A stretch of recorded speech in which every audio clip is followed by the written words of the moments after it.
Make sure we are all things in the frame.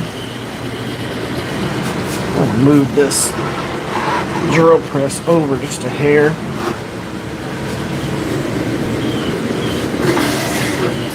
There we go. I think that'll work because I'm going to be using the power hammer in part of this, so should be able to see everything there. For anyone who's watching this after the fact, forging live stream sponsored by two Basterds, Texas, Smithy, and Supply. Those guys, they're the ones that sponsor this live stream. They supply all my hammers, things like that. But we are going to be forging a bunch of stake flippers, and I say a bunch. We're going to be forging 4 stake flippers and kind of like a wand or a pointer today. So we're going to get after it. I'm going to start the initial drawing on the power hammer. So anybody that ends up watching this, I'll zoom in on that first. So let's see. Should work right there. At least a little bit. Yeah.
Let those warm up for a second.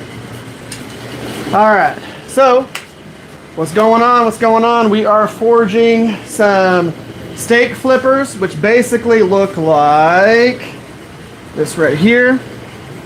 These are out of rebar, so little stake turners. This is twisted rebar. That's what, if you take rebar and you twist it, you get this cool little spiral that goes around here. So we're going to forge 4 of these guys. You take and you flip stakes with them on grills and things like that. We're going to forge 4 of those, and then we're also doing a pointer slash what whenever I sell them to a lot of people, they're kind of like wands is what they typically buy them for, but they're also pointers that I use to point at hot steel. We're starting the initial forging on the power hammer, and then we're going to do the rest of it by hand. So that's why we're working with the power hammer right now. We're doing that initial drawing out of the steel with the power hammer, and then we're going to get after it with hammer and anvil.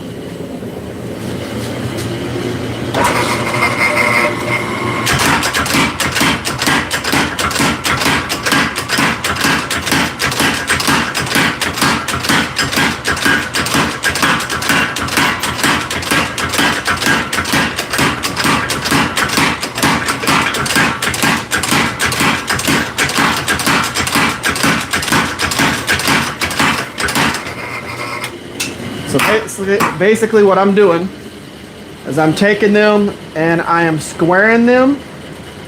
So you have the round down here, that's going to be your handle area.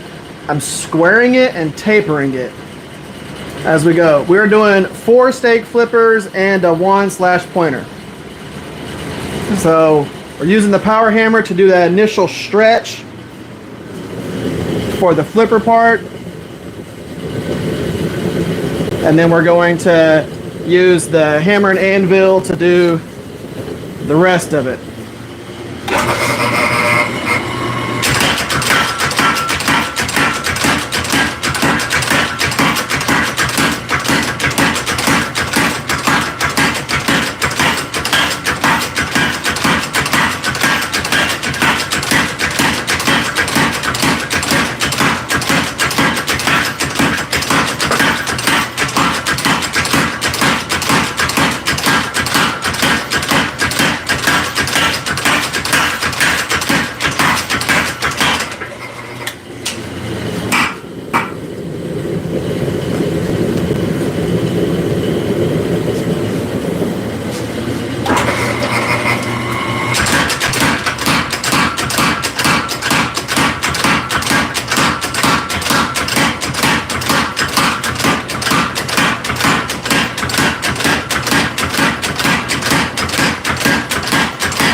So as you're doing this, you got to make sure that you're flipping it so that you're not smashing one side more than the other, because you want to get nice squared corners. That's going to help you draw it out. And then what we do is we square it and draw it out to a nice point, and then we round it and get some nice length out of it.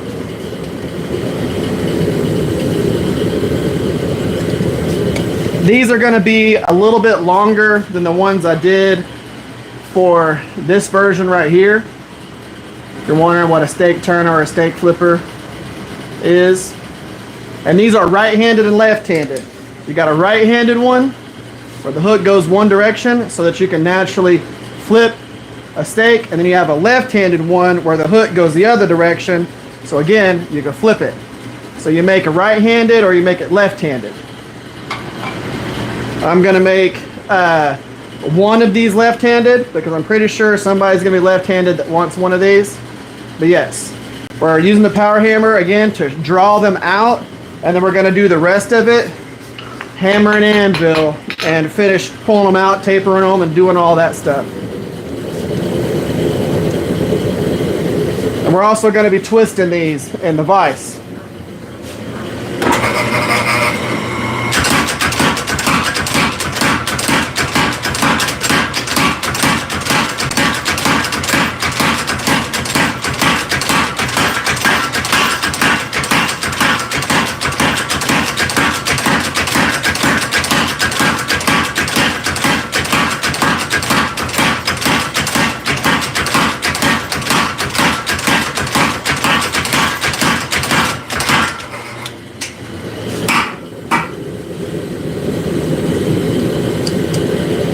Now, this power hammer was made by my good friend Steve Jennings. He is an awesome maker.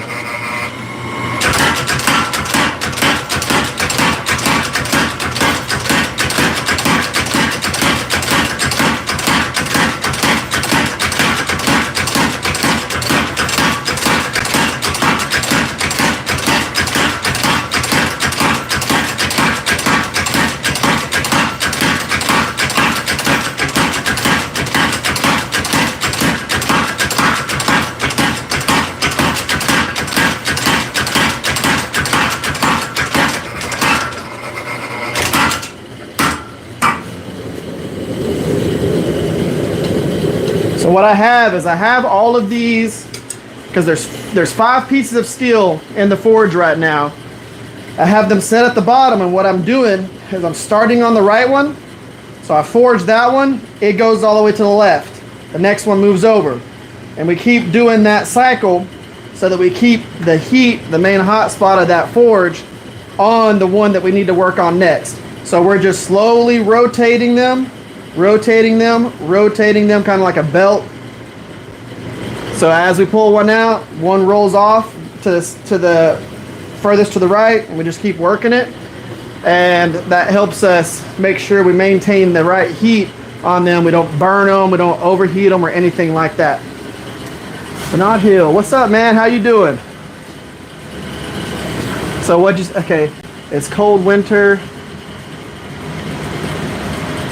So yeah, y'all's seasons are so much different than here. It's like the flip. During our summers, y'all's winter. It is only 102 degrees in the shop right now, which is nice. It's only supposed to get up to like 96 or 97 or whatever today. So it'll probably, even with the forge going, which I have on the outside of the shop right now, it should probably only get up to about 103 in here. And with the breeze and all that, it's not bad.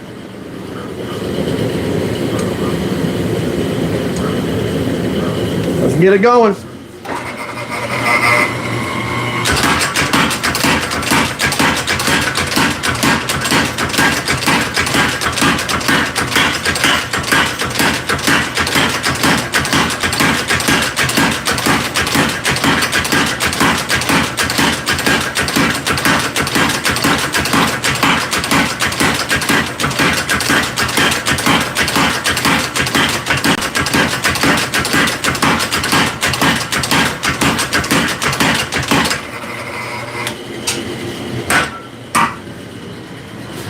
You see, we're starting to bring that down and taper it out.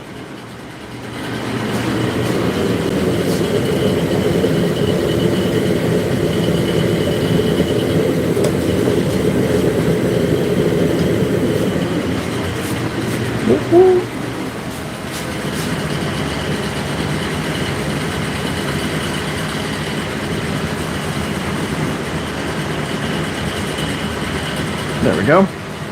Have I been on Forge? No, I have not been on Forged in Fire. I've got friends that are champions on there, and I'm good friends with the judges of Forged in Fire. Jay Nilsson.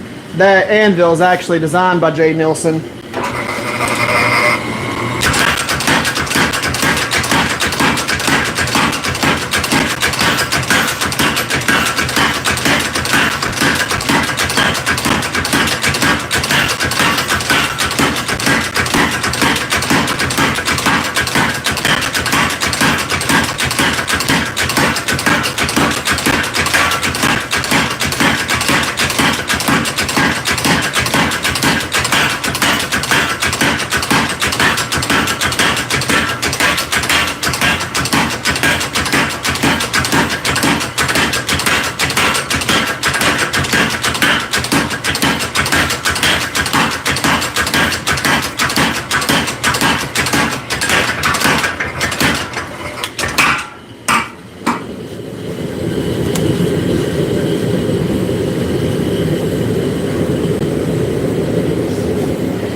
get through this one, I'll start looking at y'all's comments again.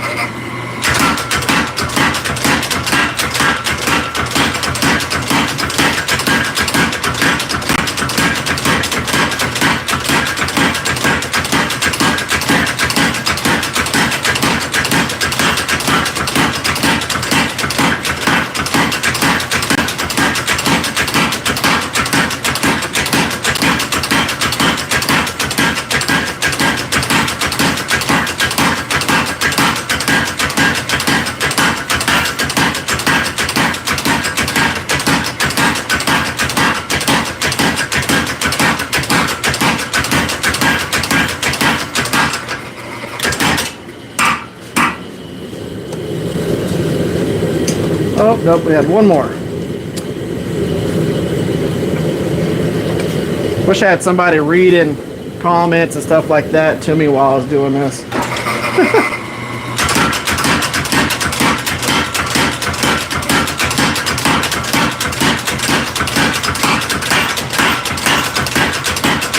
If y'all are even commenting.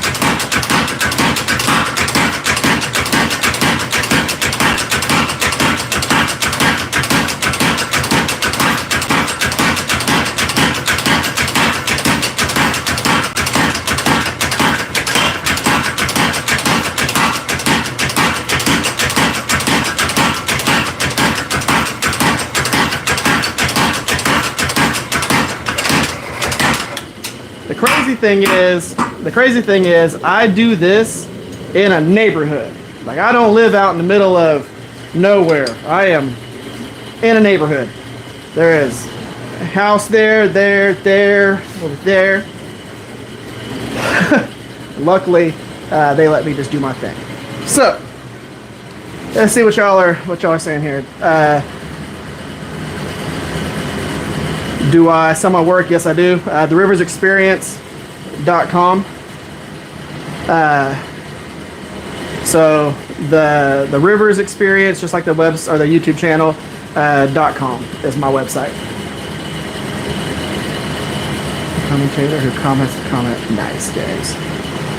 What am I making? I am making 4 of these steak flippers right here. These are rebar, twisted rebar. So I'm making 4 of these. The ones that I'm making right now are going to be a little bit longer than this, but I'm making 4 of those, and then I'm also making a 5th thing, which is like a pointer / wand. We sell them at a lot of these are going to the local farmers market and stuff like that to sell there. So these are projects that you can do. Now, of course, I can do these with hammer and anvil just as easy as I can do them on the power hammer. This just makes it a lot easier whenever you're forging like 5 things. But right now what we're doing is we're tapering them out, and I'm gonna do one more round on each one of them with the power hammer, and then we're gonna zoom back out and we're gonna be doing the rest on the anvil, okay? Make sure to stay hydrated as you're doing this. A few weeks back, I collapsed from heat exhaustion, and that sucked. So you gotta don't burn yourself out or let yourself get too hot while you're doing stuff like this. I collapsed on the live stream.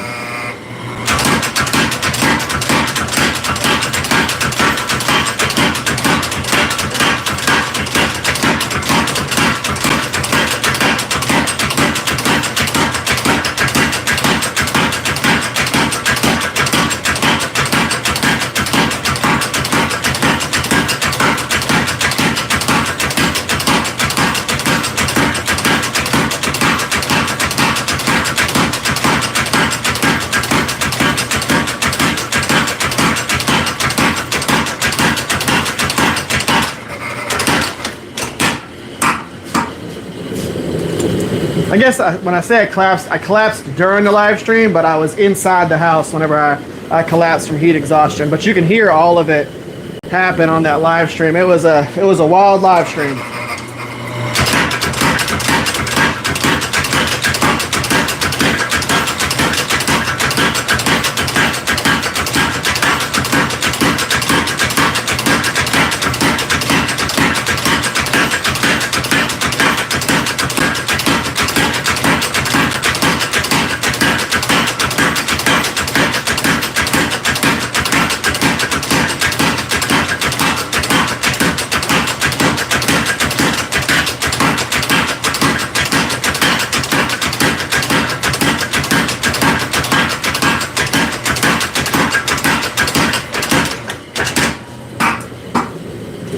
We are making steak flippers and a couple other things, or at least one more other thing other than that.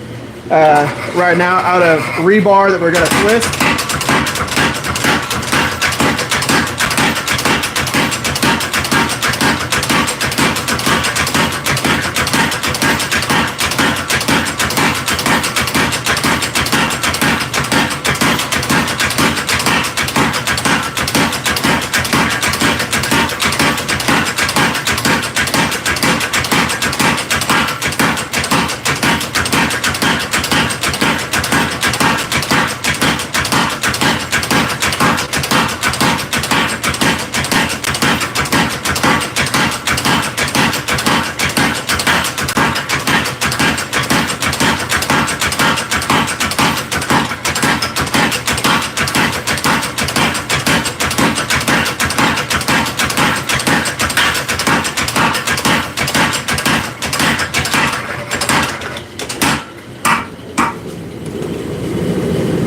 So we've got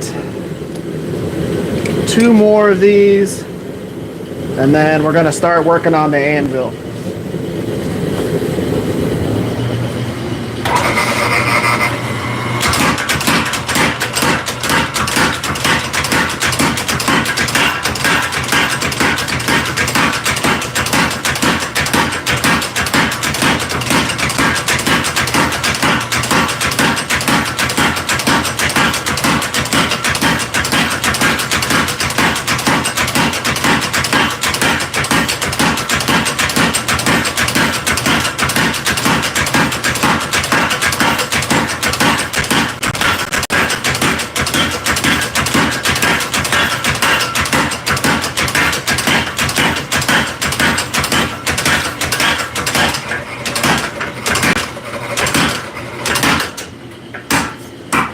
You.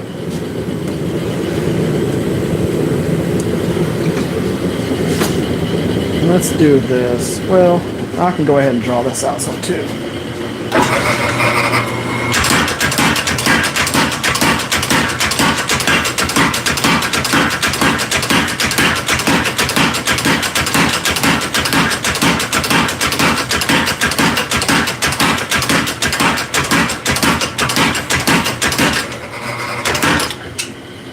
This one I need to flip around, and I need to do a little bit of forging on the back side of it. This is going to end up being a wand. I just need to do, I'll probably forge that by hand, but I'm going to put that back in the forge so that it can heat back up.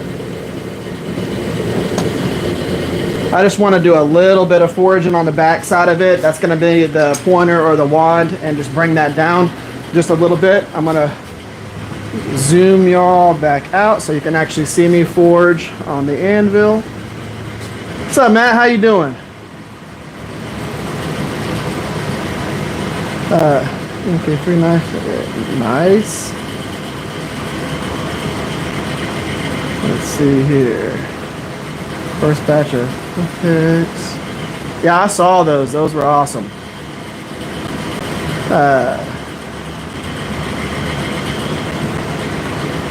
How are you coating the hook, prevent it from rusting? Okay, so when it comes to these right here, whenever you actually start, so at the end of these, whenever I do them, they get hot waxed from about right here down, so they get heated up, beeswaxed. I have a specific bar that I use that stays in the fridge. You can see how many times I've actually used this beeswax, and you just come down and you just coat them as they're hot, and that hot waxes them, darkens them. But from here up, that almost gets treated like a cast iron skillet. So these right here, as you're flipping steaks and as you're doing that, the oils and fats from the steaks and the chicken and all that stuff, you know, you make sure you clean it, but you think of it as a cast iron skillet. So from this, it just keeps getting seasoned as you use it.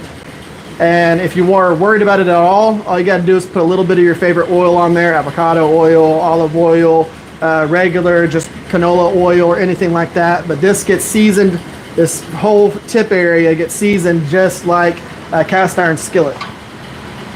So you're not gonna have to worry about anything like that. And let's say you get a little bit of corrosion on it, just take yourself a little Scotch-Brite pad, clean it, oil it, call it good. This is what a really ornate version of one of these looks like. So this is a multi-twist with a loop on the end of it, stake flipper that's longer out of square bar. I also make these. This is, of course, a much more expensive version of the stake flipper. But that right there, for whenever people have like big smokers and stuff like that, and they got to really get to the back of it and flip it, you make longer ones. But if you're just grilling and stuff like that, these shorter ones are perfect.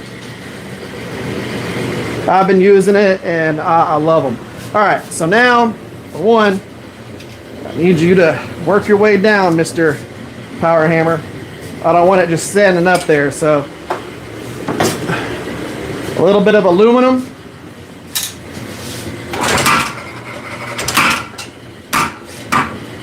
A little bit of aluminum. If I'm teaching people how to use this, working with that aluminum is so much easier because you don't have to worry about getting anything hot. All right, so now let's go ahead and start doing the hand forging on this. I'm using the 2 Basterds rounding hammer.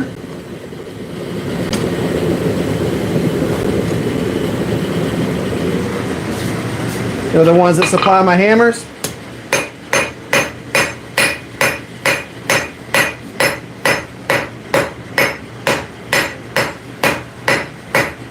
Finish out drawing that tip.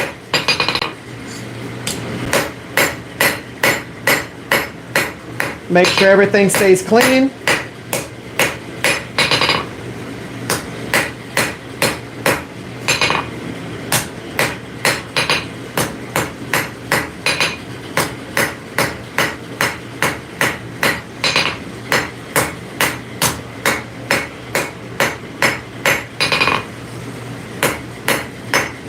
Isn't it crazy how much quieter the anvil is? For people who've been watching me forge with this particular anvil,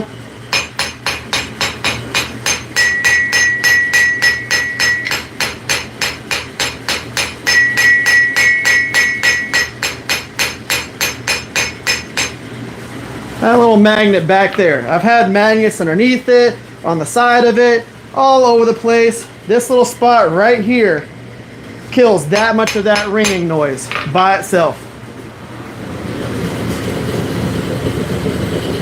Absolutely crazy how simple something like that is.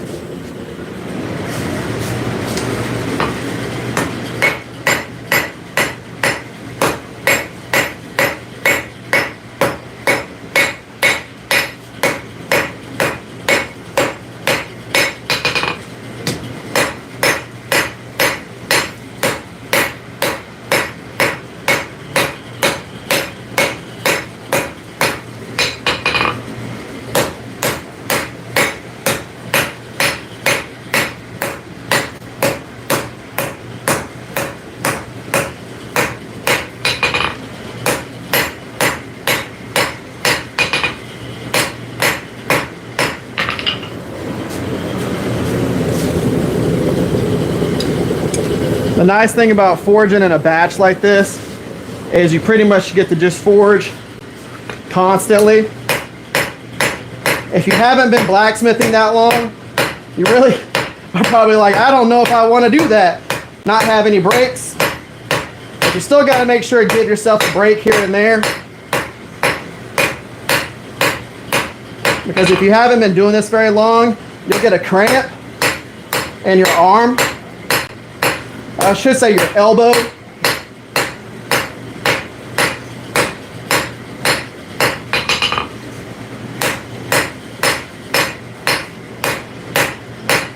Especially if you're using like a 3.5 pound hammer or something like that as you go through and do it.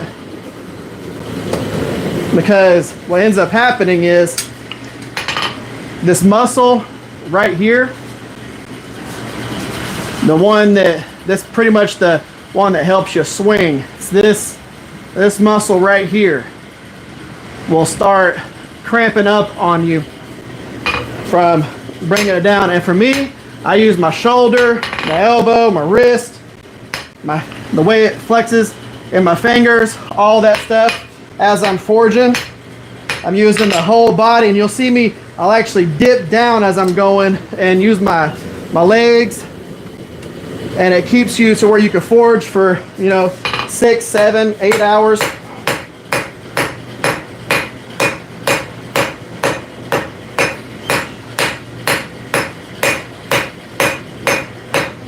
Without having a ton of fatigue.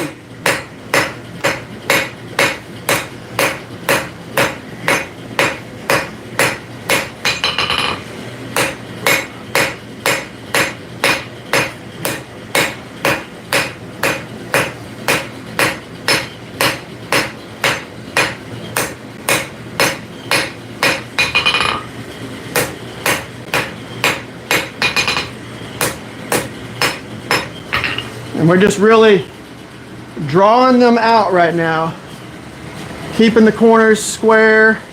We'll end up rounding that as we go, but we're just pulling them down. But yeah, it's a crazy difference behind this. Boop. That didn't last long, did it? Haha.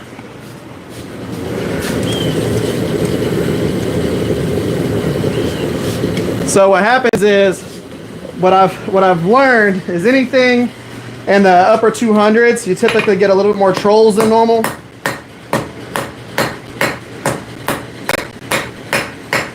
So this is the pointer or the wand. That depends on what people want to think it is.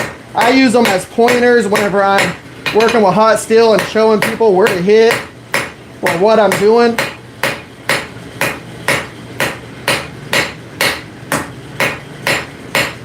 I just want to bring it down just a little bit on the back side there.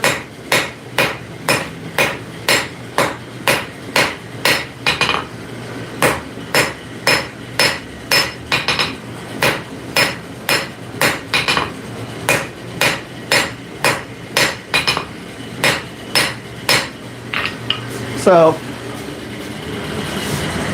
you bring it down just like that. Boom. Bop.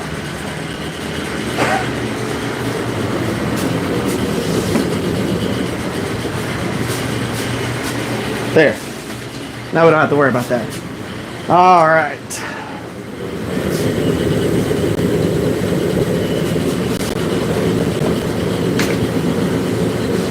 So now what I want to do is I want to start rounding the part that we've squared. We're going to draw it out the rest of the way through that. And what we're doing is we're hitting on the corners of that square. And basically making 8 sides.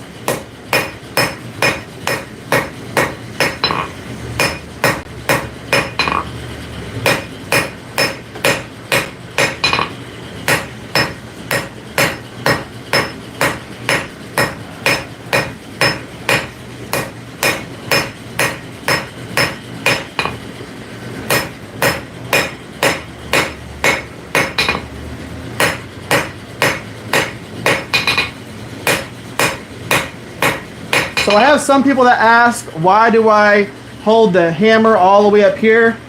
Because wouldn't this give me more leverage? Well, I use the back side of the handle almost as a counterweight so that it can rock in my fingers right there. Because all I'm doing is I'm not gripping the heck out of this and swinging it. I'm letting it rock in my hand like this. And it's going to keep you from getting a bunch of blisters and stuff like that from forging it along this period of time. So I'm letting it rock inside my hand right there, and you get way less fatigue than holding the hammer from back here and swinging like this. This right here lets you use the rebound from the anvil and not have to work near as hard on your body. It makes life so much easier. Grab a little bit more of a drink here.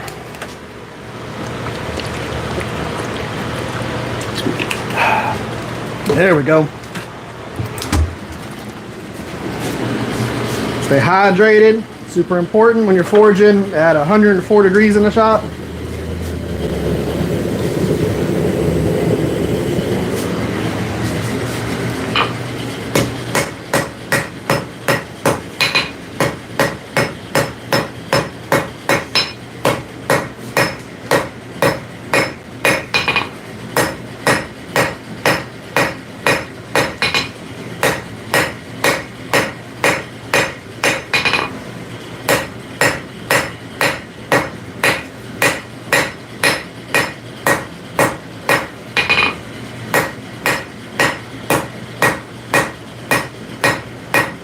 So again, we're making steak flippers.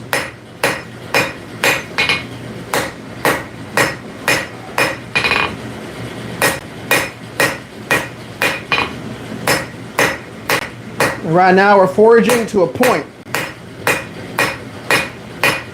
And they started off as a piece of rebar. Am I left-handed? No, I'm right-handed. Sometimes the camera can play with this, but no, this is my right hand, left hand. Use your left hand for your tongs, right hand for your hammer, if you're right-handed. At least that's what I do.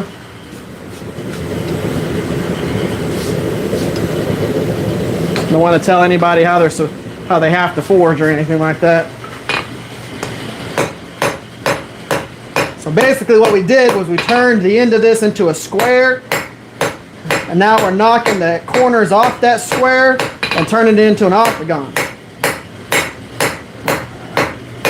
And then we'll end up rounding it.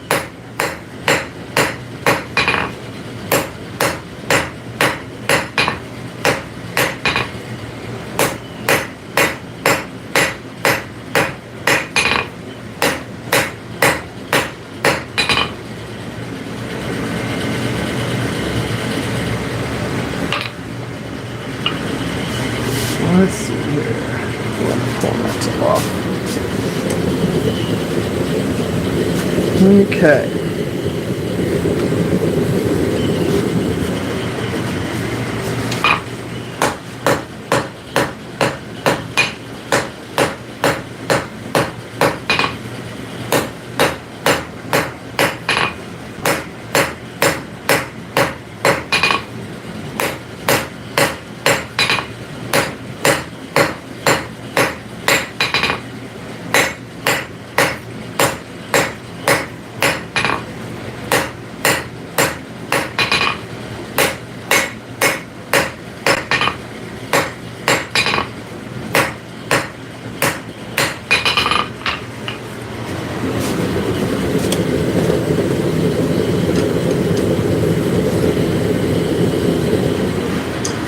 Now I'm going to round the back side of this pointer / wand just a little bit.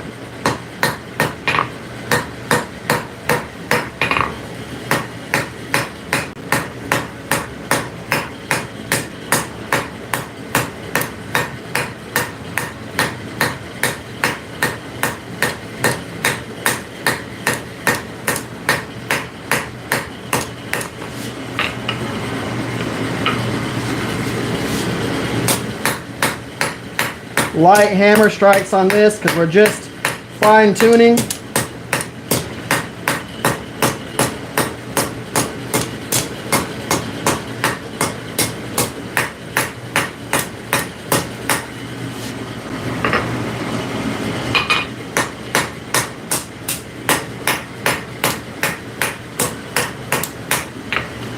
What's going to end up happening is only the section right here is going to be twisted on that.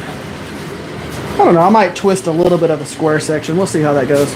But for right now, I'm done with that side of that. I think what I'll do is I'll keep the front section of this square, and I'll end up twisting it, and then I'll draw out the wand a little bit. I think that'll end up looking cool. It'll have the rebar twist and the square twist.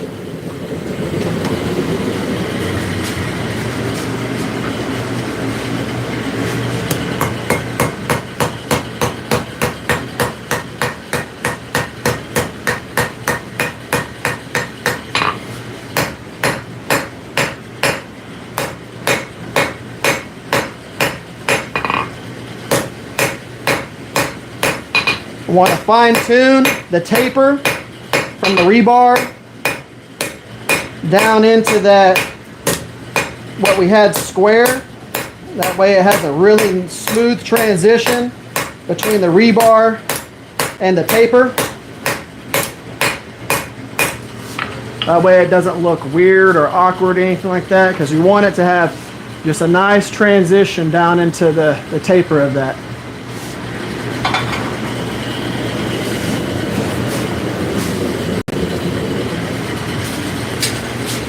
Let's see what's got here. And springs. Yep.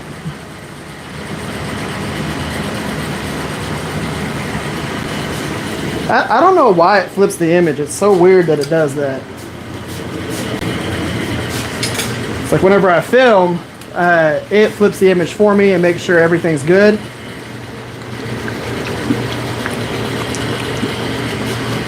Whew. Still 104, so at least it's not really getting higher than that right now.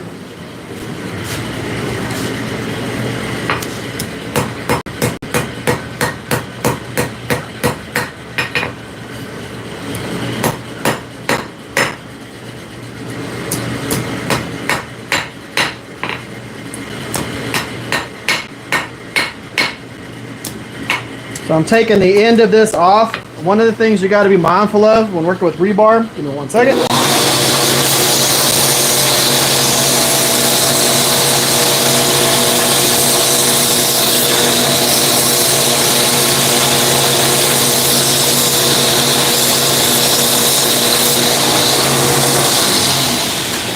We'll put that one back in, let the tip get hot on it. So when you're working with rebar, it's almost like raw iron, something you have to think about. Whenever you're forging down to really fine points, you got to forge it super hot, because if not, it'll start cracking. So it'll start, getting little cracks in it and opening up, and you don't want that to happen. It kind of splinters almost. So you just want to make sure that whenever you're forging with rebar, and you can forge at pretty low heat whenever you're really dealing with a bunch of the mass. But as soon as you start getting down to a point, you make sure it stays real hot as you're forging. I'm actually going to move my fan just a little bit so it's not blowing straight onto the anvil.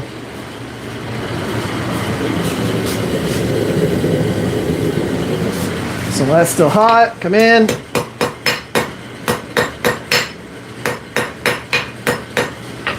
And then let it be on the tip.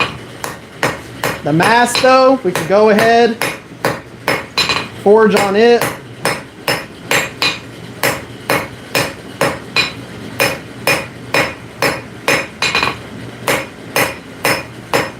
Continue to draw that out.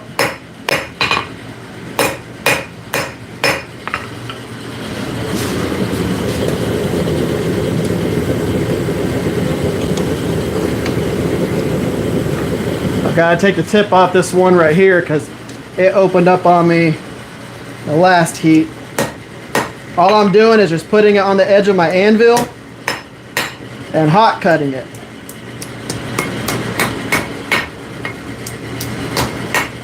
Which means I'm pinching it off like a piece of Play-Doh right there. But you can see on here, there we go, where it split right there. That's what I'm taking off. You don't want to try and forge that back down into it or anything like that.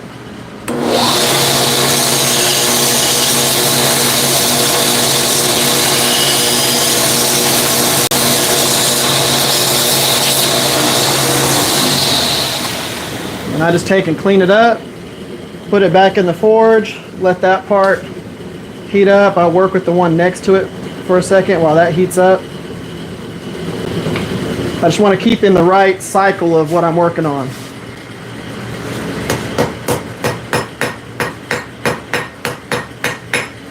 Okay, come back here into the main body.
Got my point back already.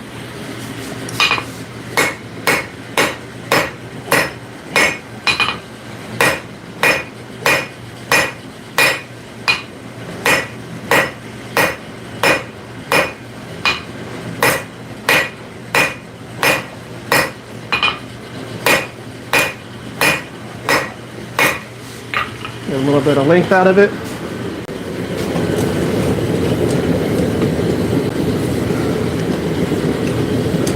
So something that I did there was I made sure that I put everything back in order. So I just got done forging that one. The one that I did before that, I put right back in order, and then put the one that I just forged at the very front, and then moved them back in order, so that I know exactly which one I'm working with as I'm forging through this.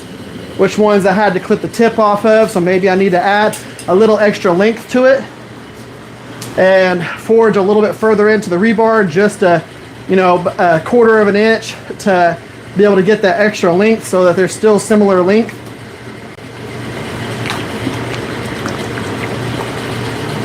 It's important to be mindful of stuff like that. Whew. All right.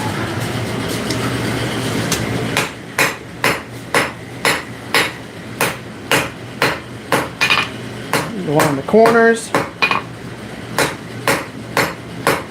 Now with this one, I'm leaving a section of it square so that I can put that into the twist. So I'm only forging in front of that section.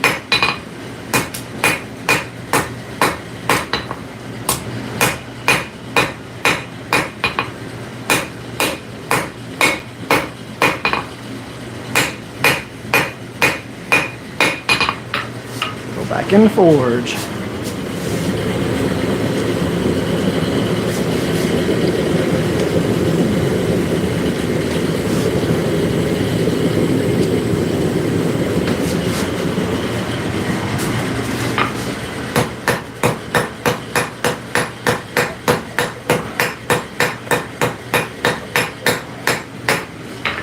See, able to get that point forged in there, no cracking.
This is one of the ones that had the end cracked, so I got to get a little bit more length out of the body.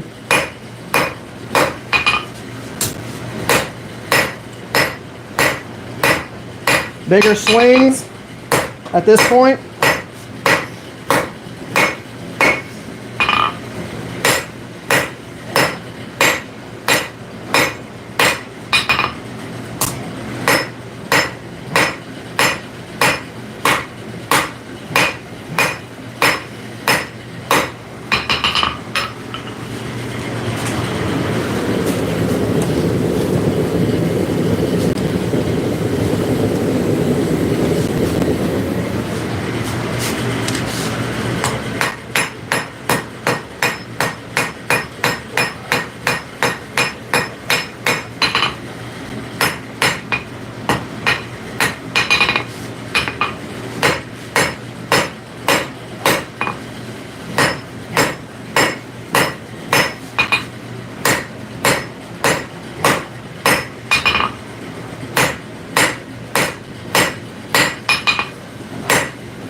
We'll tell you this, whenever you comes to, whoa, where are you trying to travel on me, homie? That thing moved over like a whole foot. So as you're doing this, again, it takes a little while to build up the stamina or the muscle memory to be able to forge constantly this long. But you just got to be mindful of what you're doing, muscle memory, hitting consistently, taking your little breaks, doing what you got to do to be able to just sit here and knock them out over and over and over and over and over as you go. It just takes a little while to get used to that and get that muscle memory and build up the calluses on your hands to where you don't have to worry about getting blisters anywhere whenever you forge for long periods of time. It takes a little while to get used to it, but it's fine. Most complicated bed. Get that IKEA action.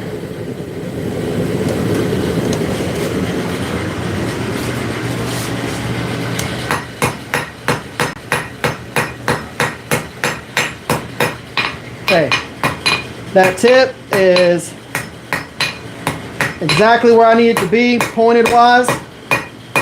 All I need to do is clean everything up, going down to it. There will be a little process that I do after it's cleaned up, but all that is just thinning the material behind the point a little bit. I'll do that in its own heat. And that just gives you the material that you can create the hook with.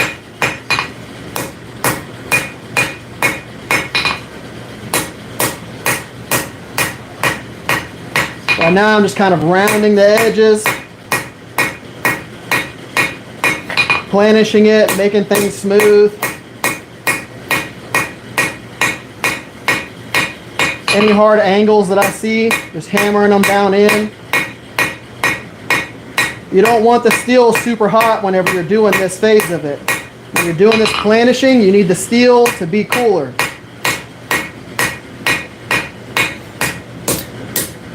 That way your hammer strikes just smooth and they don't dent.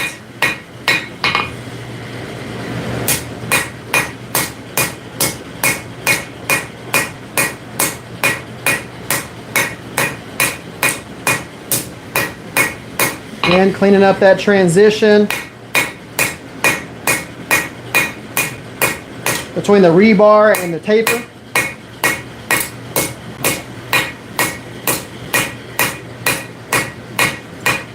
Taking a little extra time to clean that stuff up makes the biggest difference in how these end up looking and how professional they look. You can see we have a nice taper all the way down. We've drawn out a ton of length. We've over doubled the length of these at this point. And to give you an idea, the last ones that I did were that much longer than them. But of course, some of this is going to get turned into a hook. But they're going to be probably about an inch longer than the last set that I did.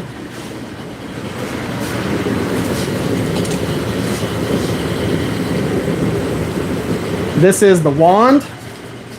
This is where we gotta start rounding the end of this.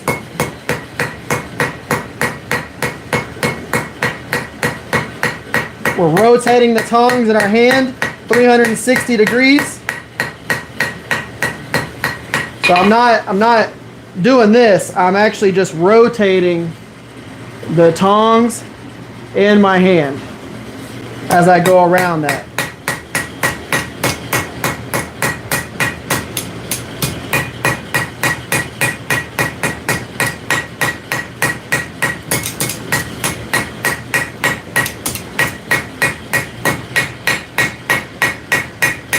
Working my way up that taper.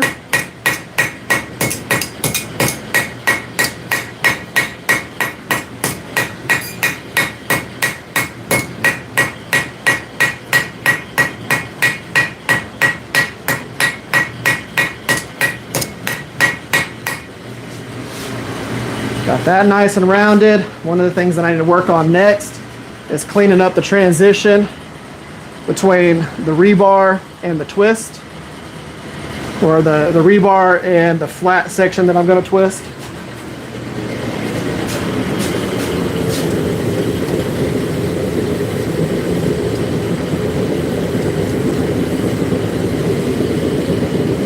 Okay, we're back into the stake flippers. Using the round side of our hammer to finish tapering out that tip, and then coming behind the tip and flatten it out, thin it out, using the round side of the hammer to do this part. Really pinch that that section of steel down and thin it out. Once it starts cooling down, stop hammering at that spot and continue smoothing out your back section up towards that rebar.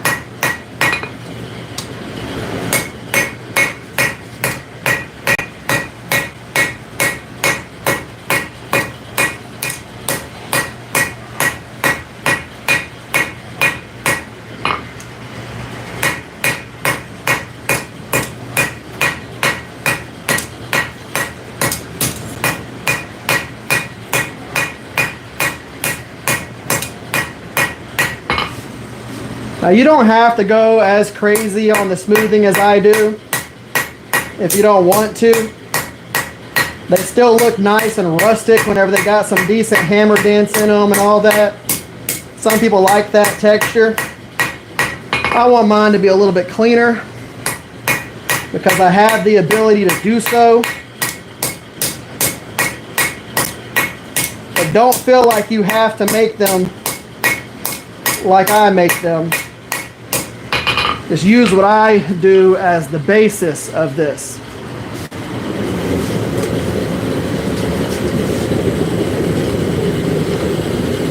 Because if you can do it 80% as good as I do it, you're making some good stuff.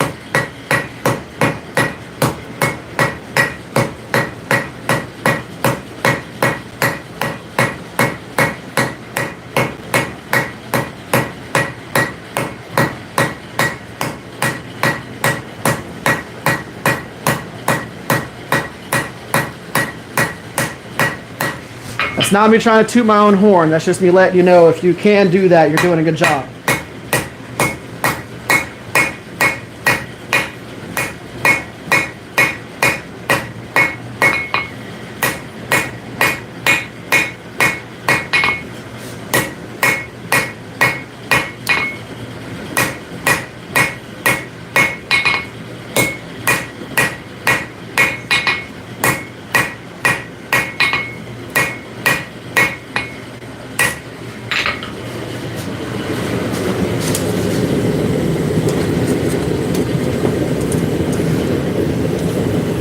I will tell you, unless you've foraged for quite a while, I wouldn't suggest that you initially try and build up your stamina by trying to forage this many of these back to back.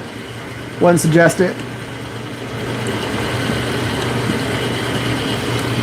You know, you're not going to have never really ran and then decide to go run 10 miles and collapse. So it's not something you need to just instantly start with doing. Just gradually build your way up to it.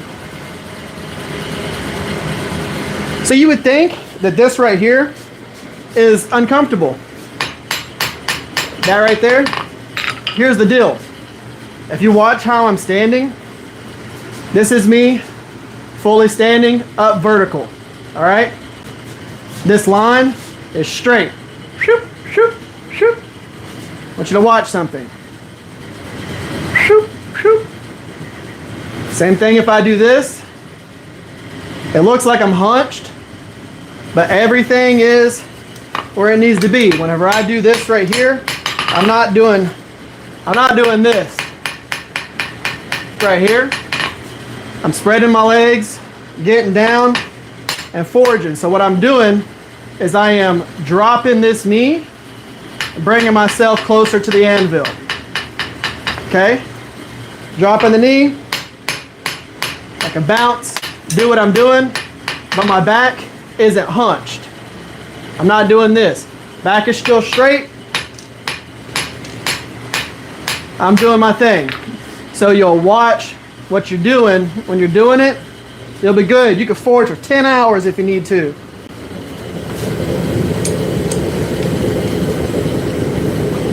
I know because I've done that.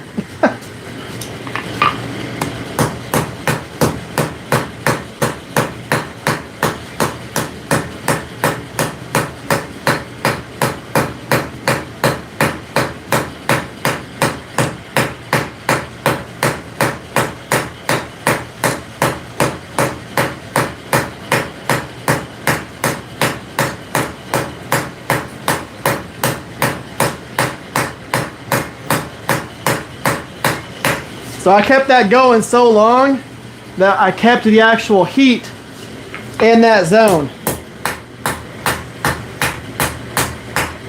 You know, whenever you forge so fast, it keeps it where it needs to go. So it keeps the heat in there from the energy.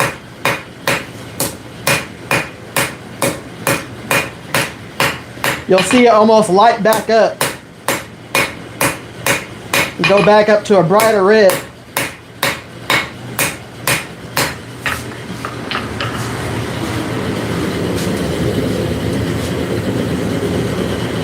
But yeah, the most fatigue that you get when you're doing this is if you're not paying attention to your posture, you're not paying attention to what you're doing.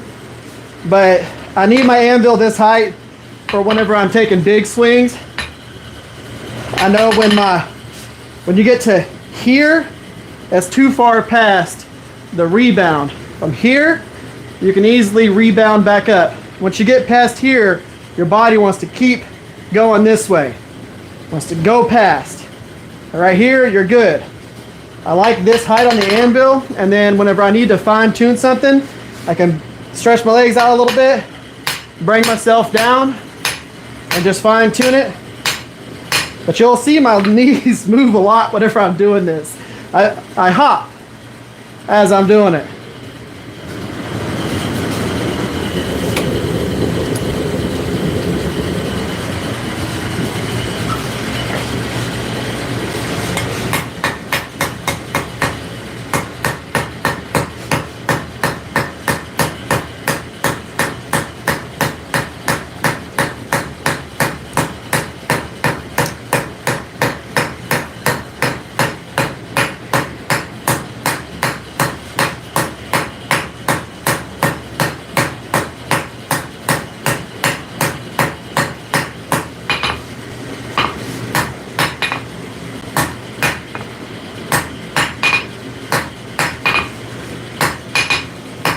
So you'll see I start stretching this section right here out and really thinning that out, because that becomes your hook. So you need to really get that part stretched out and thinner so that you can easily bend it and it leads to a really cool, pretty taper.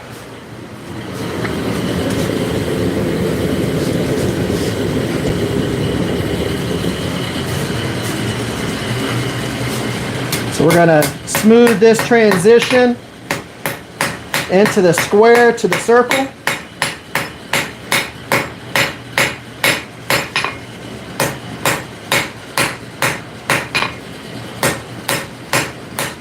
So basically what we're doing is we're making a transition from round to square to round.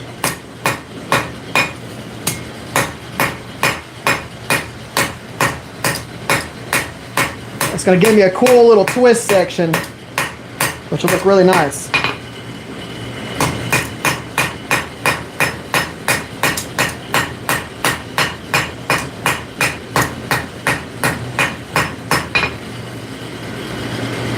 And how I'm doing this, for one, something you should see because it matters in the long run. This peak goes straight into that ridge. This peak goes straight into that ridge. So whenever you twist it like this, this ridge that follows around to the very front that ridge will twist into the actual twist. What's up, Doug? Making 4 steak flippers and a wand / pointer right now.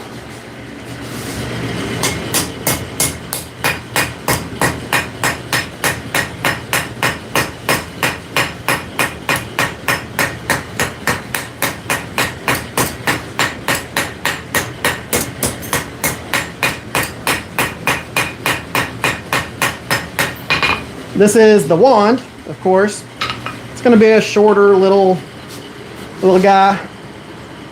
I'm going to go ahead and square the back side of it a little bit because I think that'll look good in the twist.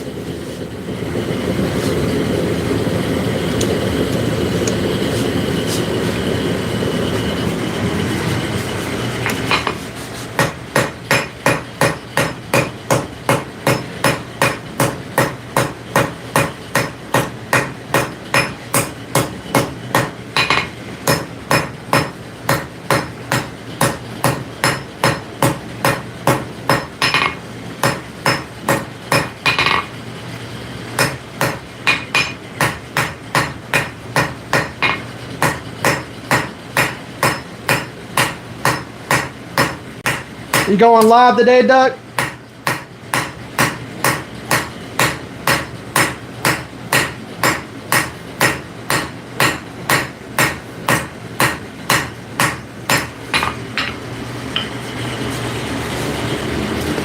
I'm done moving firewood. More truck stuff.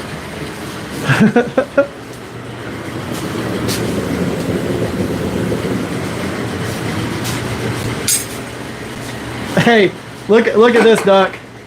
I found the perfect spot for the magnet.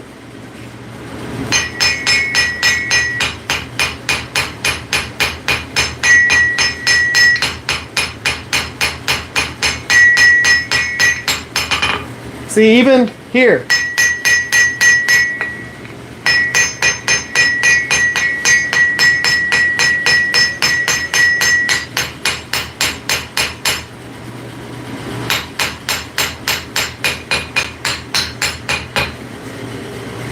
That is just ridiculous.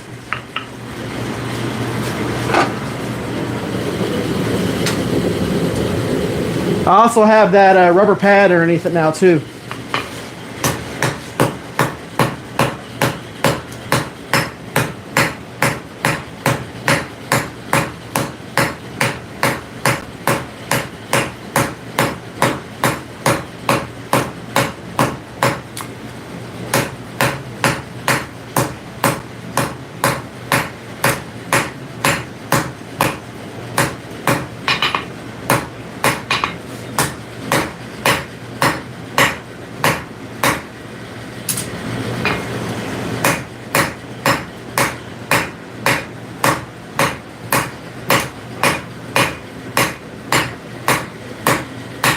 What's the weather like up there, Duck?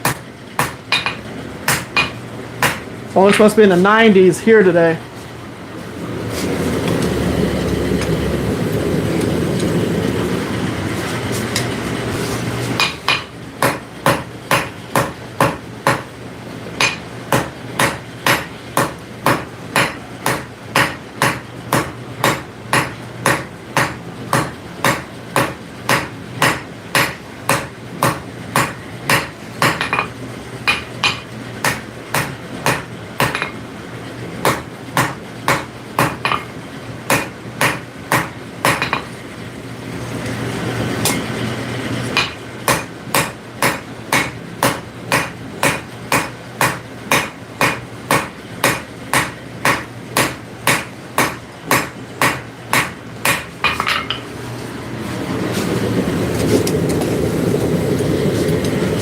Whew.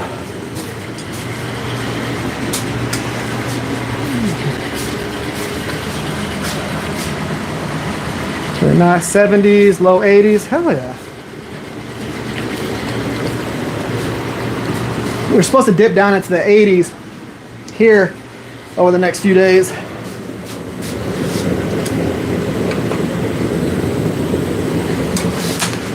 First of all, Who said that you could come out of the forge too?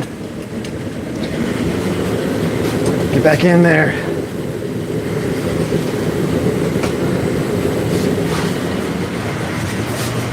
Got two of them out at once on accident.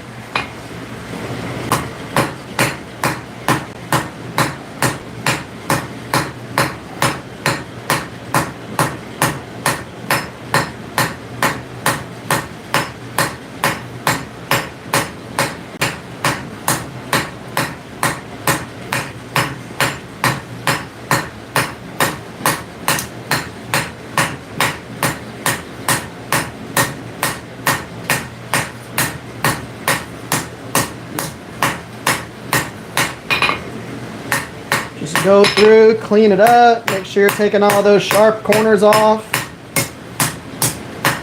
They're pretty easy to see because the light shines off of them.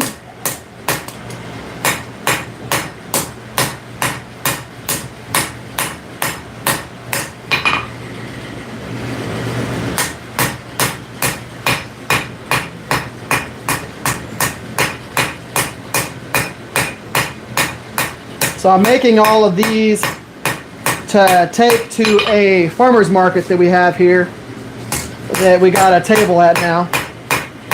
I'll be doing that like every other weekend.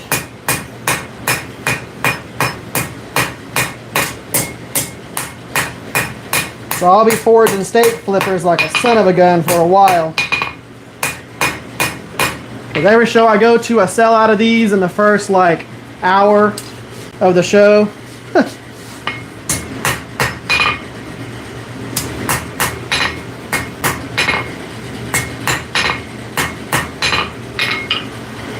We have a nice taper to that. I'll end up cleaning this up just a little bit more on with the high heat, but I like the nice smooth transition into the taper. Didn't sell any. Like, I think I'll do good here. The only reason why I say that is I did a local car show where I forged for them there, and the farmer's market was about 2 blocks down the road, and we got some overflow from the farmer's market, and I sold I sold the steak flipper that I brought, plus the 2 steak flippers that I forged during the show, because I just did steak flippers during it.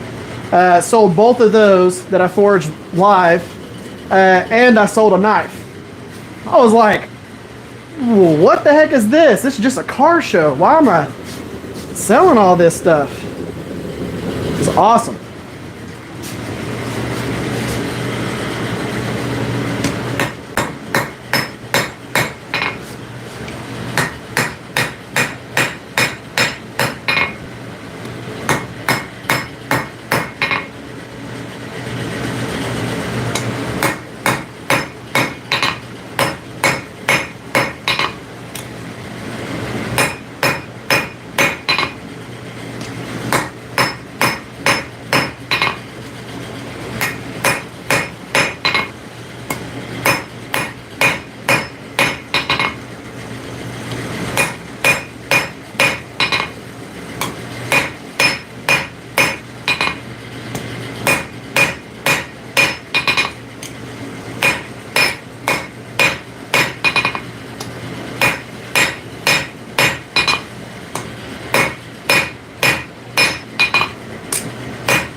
Okay.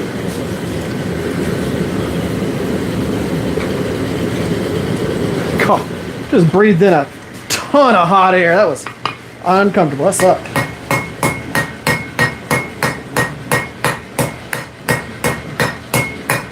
It's like breathing in the oven.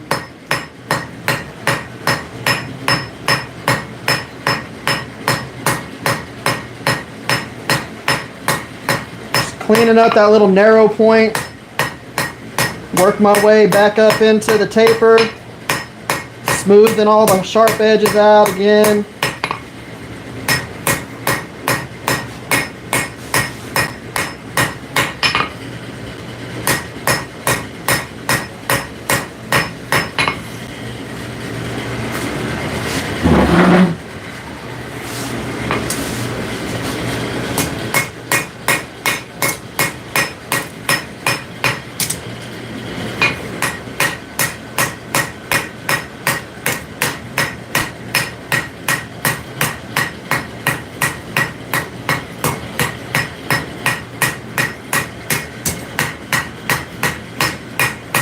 Be mindful whenever you're forging on that really skinny section that you're just trying to planish at the low heat so you don't crack it.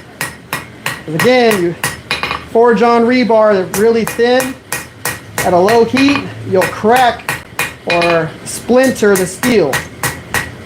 So you're just trying to planish at that low heat. You're not trying to crush it. Get back up into that transition between the rebar and the taper. Planish that some more.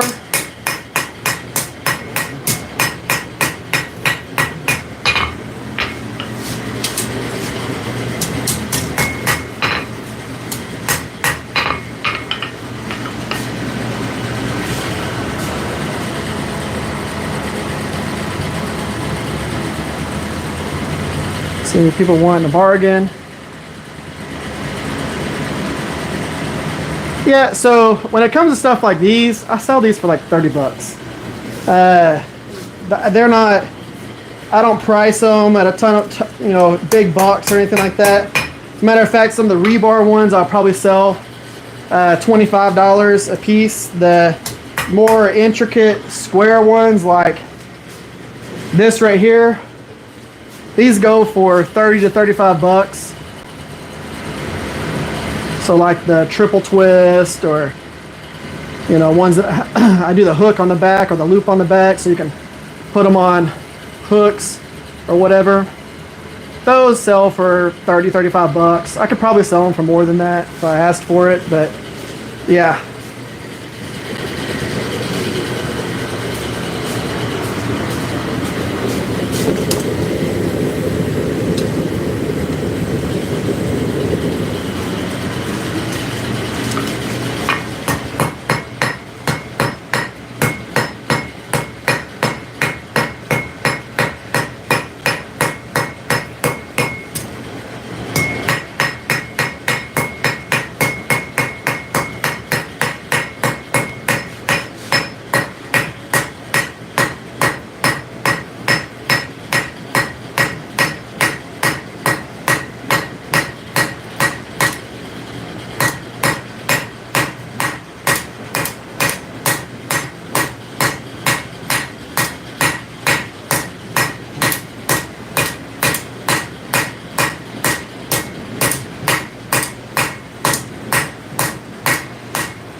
We got one more heat on that one. It should be good.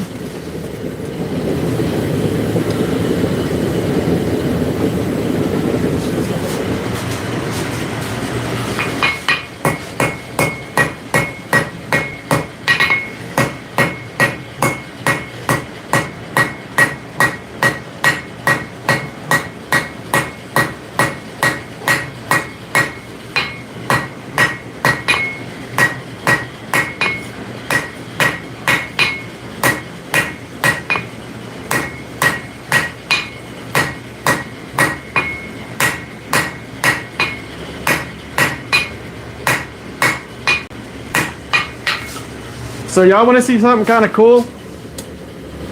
I'll show y'all something real quick. We've only got like 180 people on here, so I'm gonna show y'all something that only y'all 180 people are gonna see right now.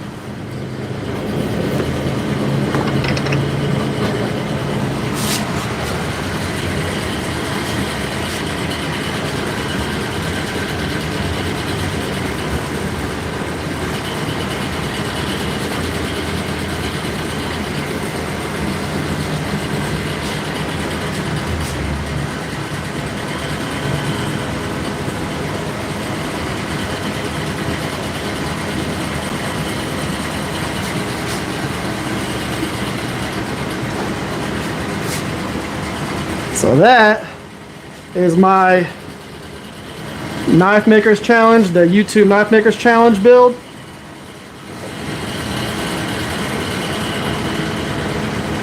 Knuckle guard with the spike, skull crusher. I'm in the process of hand sanding it right now before I do the etching.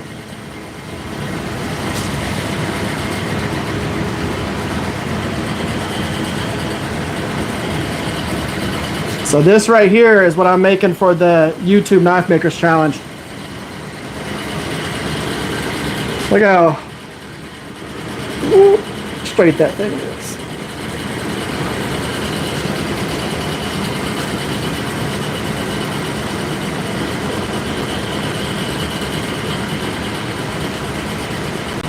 So that is absolutely wicked. And then these aren't finished yet, but this is the handle components. So this is one layer. There's the second layer to it. This section's gonna be, so this section right here is gonna be bronzed. So you heat it up, you brush it with bronze, a bronze brush, and it transfers, almost like brazing it.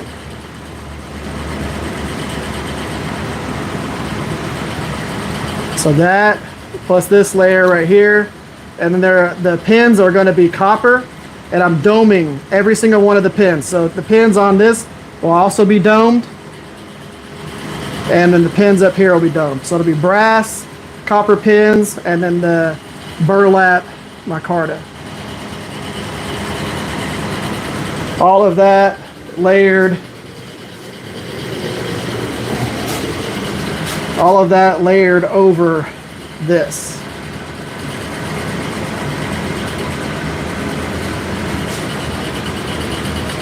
That is a big son of a gun too. This is not a small. I mean the spine's 1/4 of an inch thick.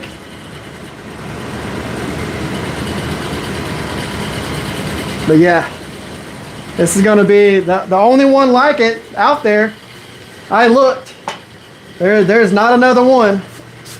I'm making the only version of this like this that you'll see on the internet, no matter how much you Google.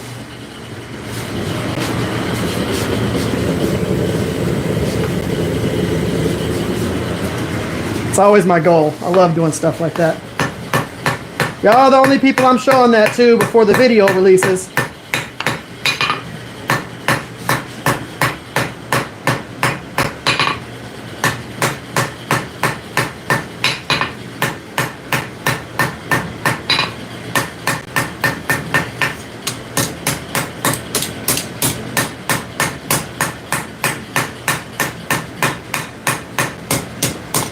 I'm doing a really good etch on it too, so I think y'all will like the overall process of the finishes that I put on it like I normally do. The textures. I mean, it's gonna scream Eric Rivers.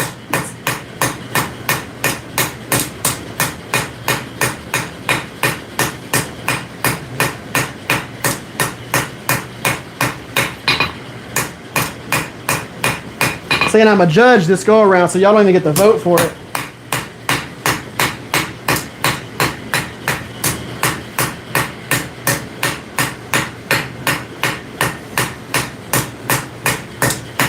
But I knew there was going to be a bunch of bolos and swords and trench knives and K-bars and things like that.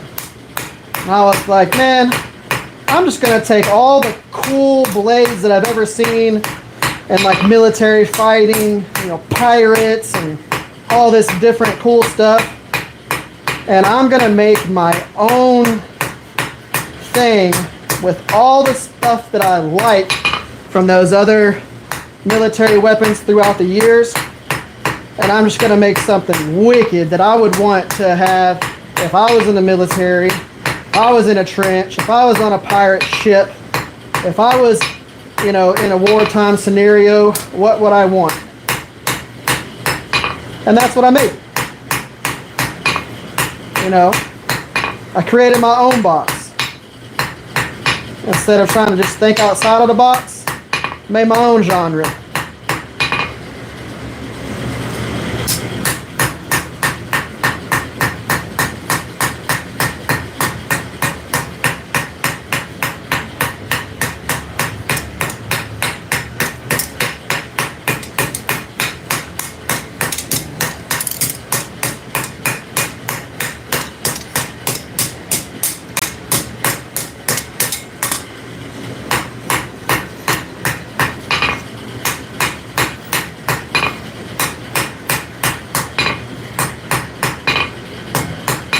So let's say you wanted to make a punch or a drift.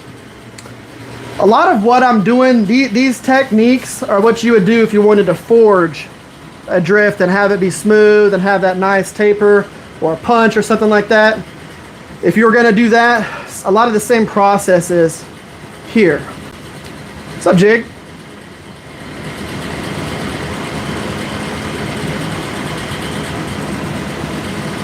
So, I mean, we are forging stake flippers and a wand. I'm going to put this back in the forge. We're going to end up, as a matter of fact, I like where it's at right now, so I'm going to put it in the forge with the rebar in the forge so that we can end up doing the twist on it. Because we're going to start, that one will be the first one that gets twisted. But I'm doing these out of rebar. Just having some fun.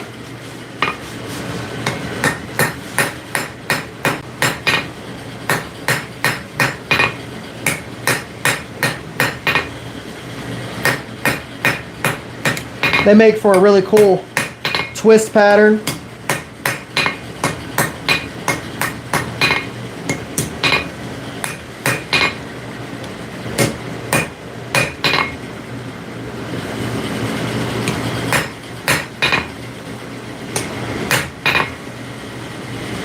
Make sure everything is straight on there. Now I'll end up straightening it the rest of the way after I do the twist. But I think I'm cool with where it's at right now. So we'll put it in the forge and we'll end up doing the twist on it next. I tend to straighten all of these with a wooden mallet. This one right here really doesn't need much work. I'm just going to go through, finish planishing it a little bit.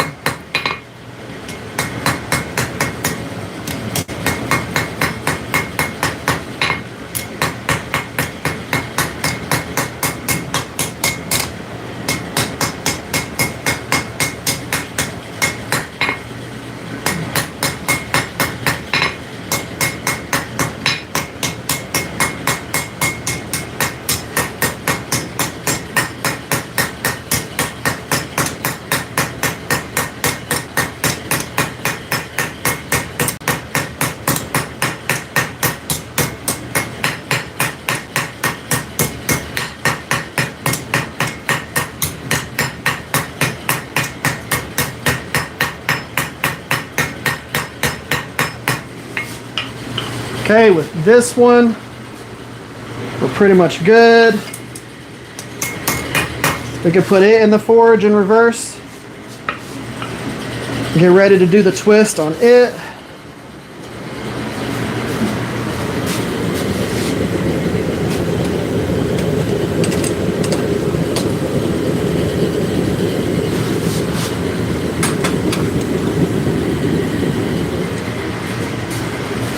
This one still needed a little bit of work on the tip.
Remember, right now we're planishing. You do not need it to be super hot during this phase. All we're trying to do is just smooth it, round it.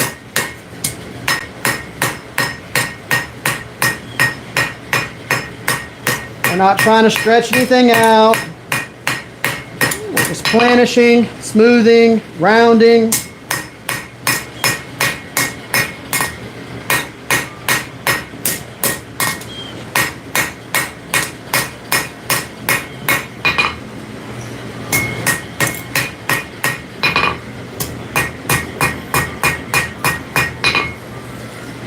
Straightening.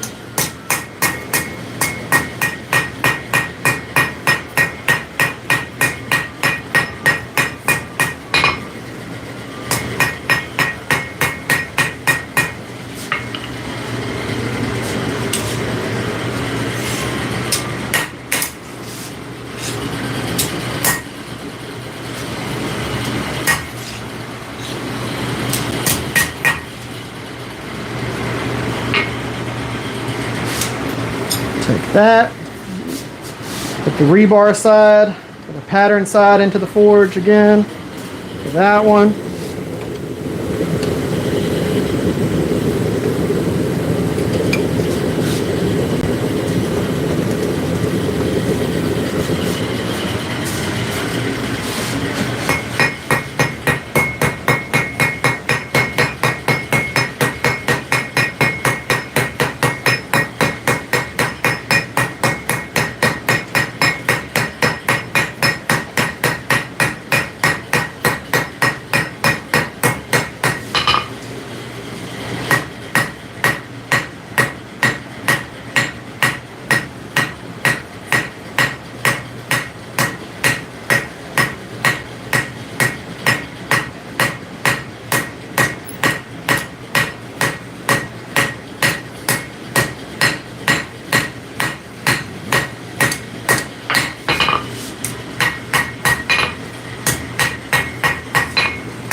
Again, I know you might not, you really don't have to do as much of this crap as I'm doing to planish yours or smooth yours.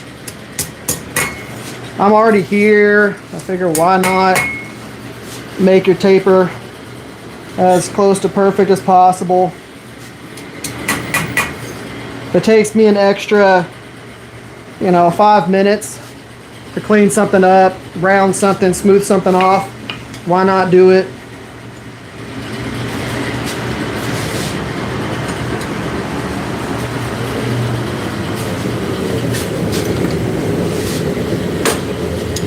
Because these aren't going to be, the only thing that I'm going to touch with the grinder is whenever I round that tip and turn it into a point. I sharpen them to that point right there on the 2x72 and go from there. Let's see what y'all are saying here.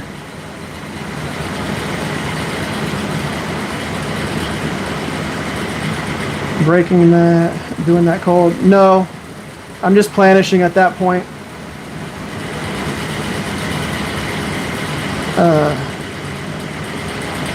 It's not going to snap anything in half. Careful, split the tip. Exactly what Duck said right there. Steel is pretty forgiving material, especially steel like this. Exactly right. And exactly what Black Magic Forge said.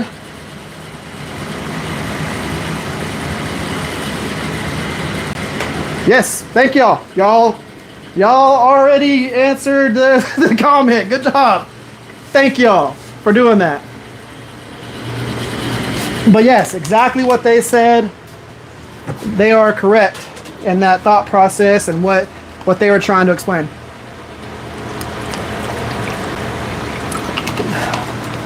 We use different heats for different things. Get it hot, hit it hard. Get it hot, hit it hard. If you're trying to move a bunch of bulk or mass, you get it hot, forge it. If you're working on just the tip of it and trying to fine tune that tip, you need to do it hot, because if you don't, you'll split it or splinter the grain, split the steel. So you want to do that hot. But whenever I'm planishing and smoothing the bigger mass sections, you want it slightly cooler for that, so that you're not putting huge hammer dents into it. You're just cleaning up and planishing. If we're trying to move a bunch of steel, you want it nice and hot. All right, so I got to change where the camera is pointed so that y'all can see me do the twist on this. So hang on for just a second. Let me move this thing around. I know y'all are probably like, what the heck are we staring at right now? Give me just 1 second. I got to point you at the vise over there. There we go. Zoom y'all in. Don't get motion sickness. Bear with me. There we go. That guy. Yeah, I'm actually going to make a hardy hole vise. So that's something that's going to be happening here pretty soon, actually. Okay, so what we need to do, we need to put it in the vise, and then we're going to twist it with one of these handy dandy twisters. I have this monkey wrench that I welded another wrench arm onto, and then the teeth smoothed off of it. I use this for things like railroad spike twists and stuff like that. It's a lot easier to do it with one that has the double hand on it, so that you don't start twisting like this and bending it all kinds of different directions. Now this doesn't like to bite into the rebar a ton, but it works just well enough to do what we got to do. I'm going to move this anvil out of the way. Put your anvil on wheels, or at least to where you can tilt it on wheels. It'll make your life a lot easier. That overall anvil and base is a couple of 100 pounds.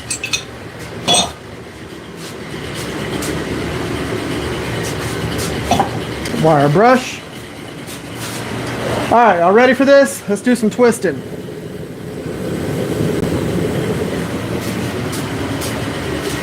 So I'm going to switch the way that I'm holding this.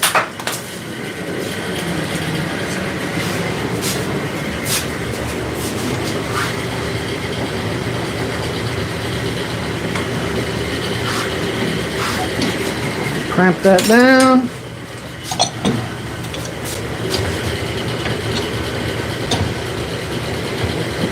Now, let's go this way with it.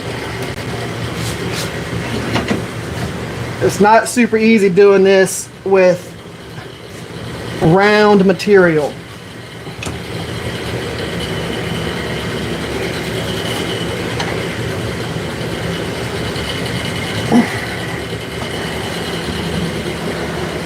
Yeah, there we go.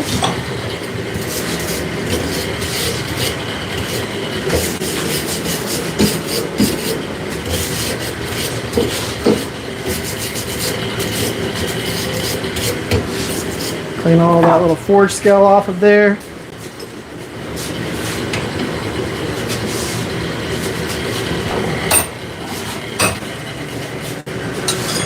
And then in the next heat, I'll go through and bend that stuff straight. So that ridge is now twisted around there.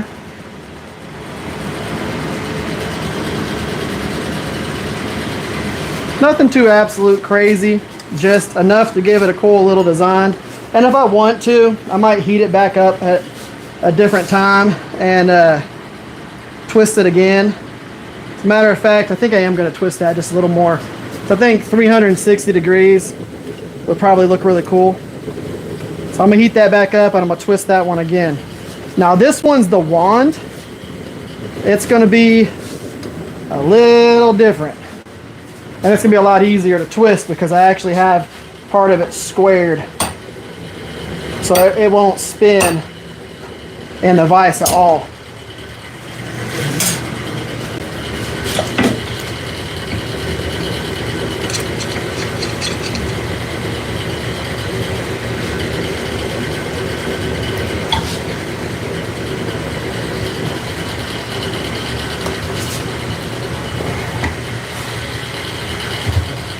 So, that twist, back over here.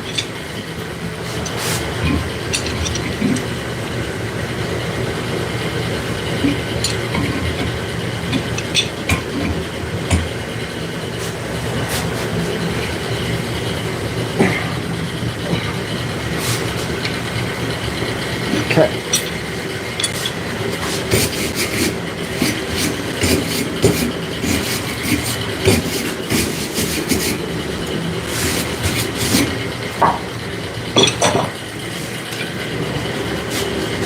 Of course, this will get straightened up with a mallet.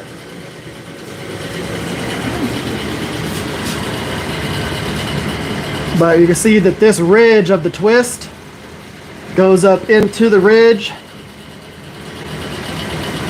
of the rebar, comes out of that, and goes into the ridge of this twist because of the way that I forged it. Then of course that'll get straightened in the, the next process with the wooden mallet. I could probably straighten it with just a hammer too if I wanted to.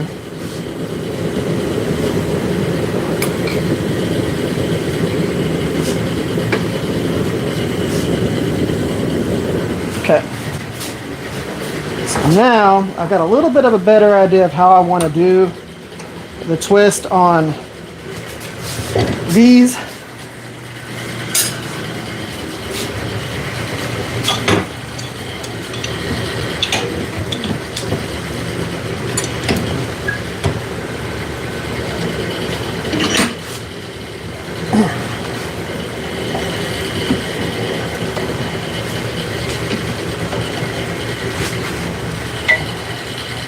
I need it to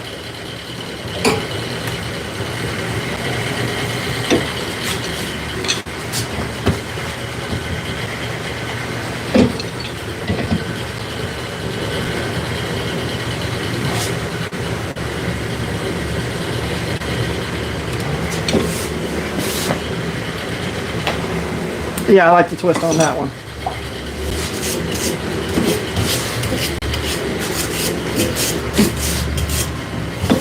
That's a 360-degree spiral right there. And it's nice and even throughout it.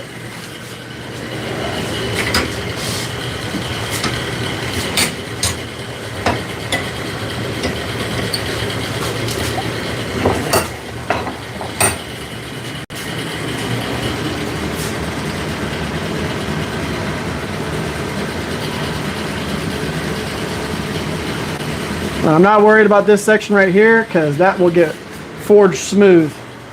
But that, I like the twist on it. I'm good there. I'm gonna put it back into the forge with the hook side in there so that I can clean that little section up in the forge. Come on, get back over here. Oh. Okay. Put it in here. Crank that down.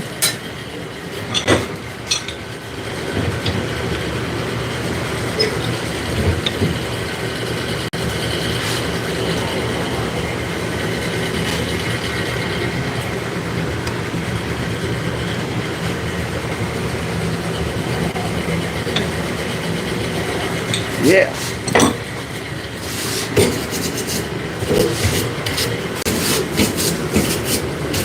Twisted rebar leaves such a nice pattern.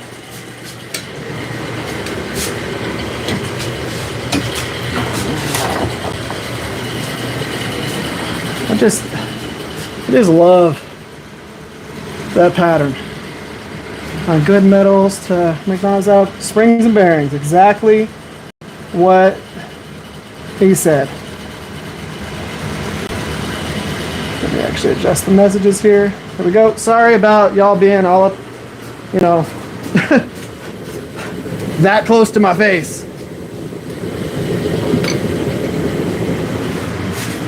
Okay.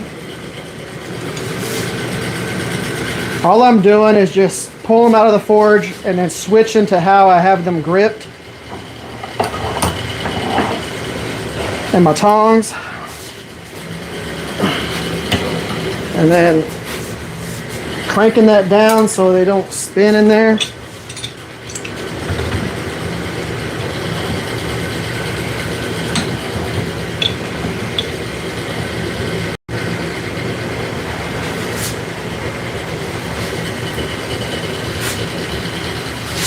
Whew.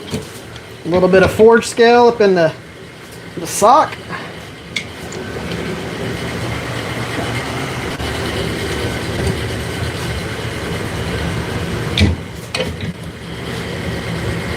Just a little more. There we go.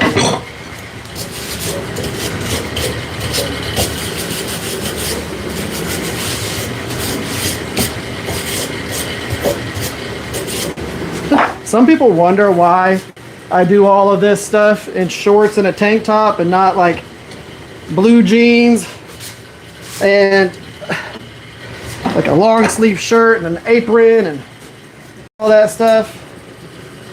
And it's like, well, for one, it's 106 degrees in here.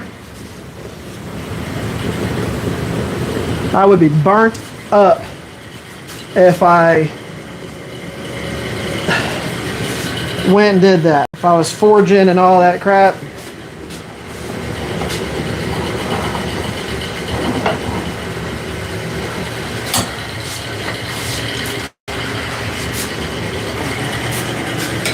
I'd only be able to forge for hardly any time at all.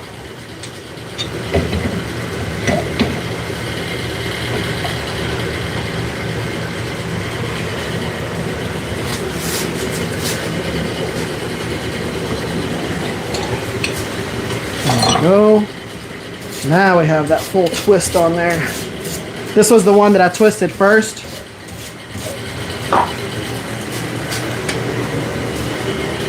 Now we have more of a uniform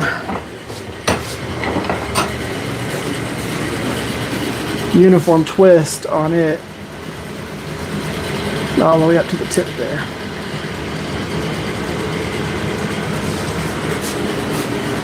Okay, so I can go back in there,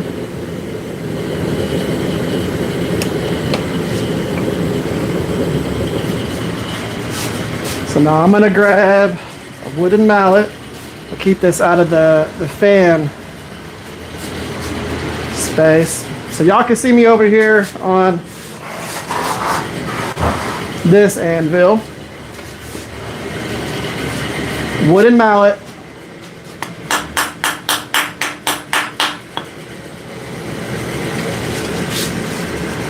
Might be thinking to yourself, Eric, how is that not catching on fire? Well, you're not sitting on there for long periods of time.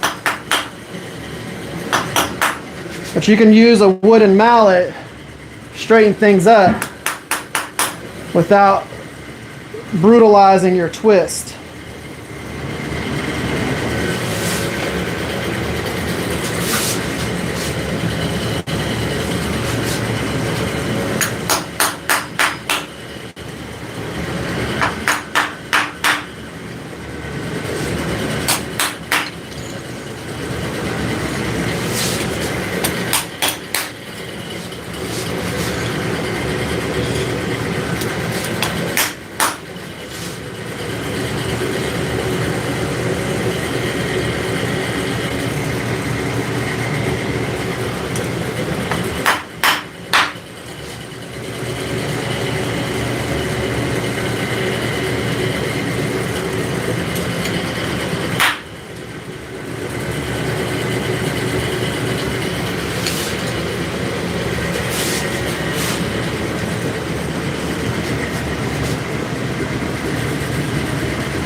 Now I could have made this longer if I wanted to, because some wands are decent length. But that looks cool. It's got a good texture to it in the rebar section. It's got that twist in it. And to the square section, so you got twisted rebar, twisted square up into that tip. You can use this as a pointer or a little wand if you want to, however you want to use it. But this was just the scrap piece of cutoff that I had that was not the same length as my, it wasn't the same length as the rest of my stuff. So I was like, you know what, I'll just do a wand out of it. So the next thing that I'm going to do with that, though, it's going back in the forge, not to get forged or anything. I'm just going to heat it back up, and we're going to scrub the heck out of it with a wire brush and get as much of the forge scale off as possible before we hot wax it. So now we need to, so if you're wondering why I switched up anvils, it's just I haven't softened the edges of these that much, meaning I haven't rounded them a ton. So the rest of this is happening on here, so that as I'm cleaning things up, I'm not leaving any hard edges from the anvil into the actual steel. Hopefully that makes sense. It might not look super tilted to y'all, but to me, I felt like I was, that's better. I felt like I was like this. Where's my water? I'm thirsty.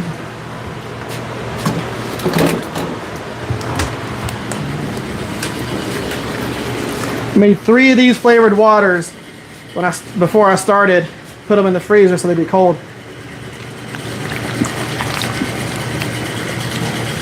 They're just 0 sugar, you know, like black cherry flavored waters.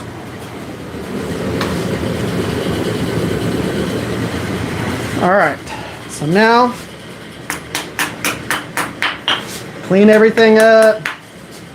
Make sure we're not crooked or bent or anything like that.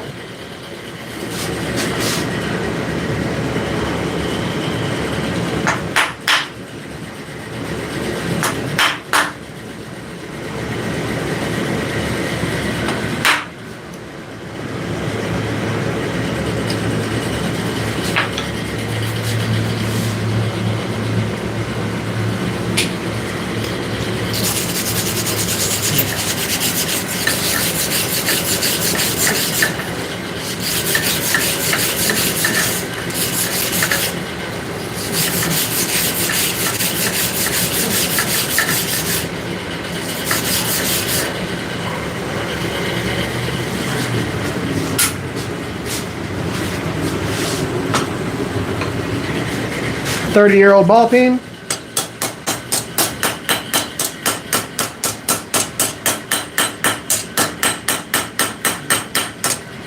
Come in and just planish where the jaws of that vise had bit onto the steel.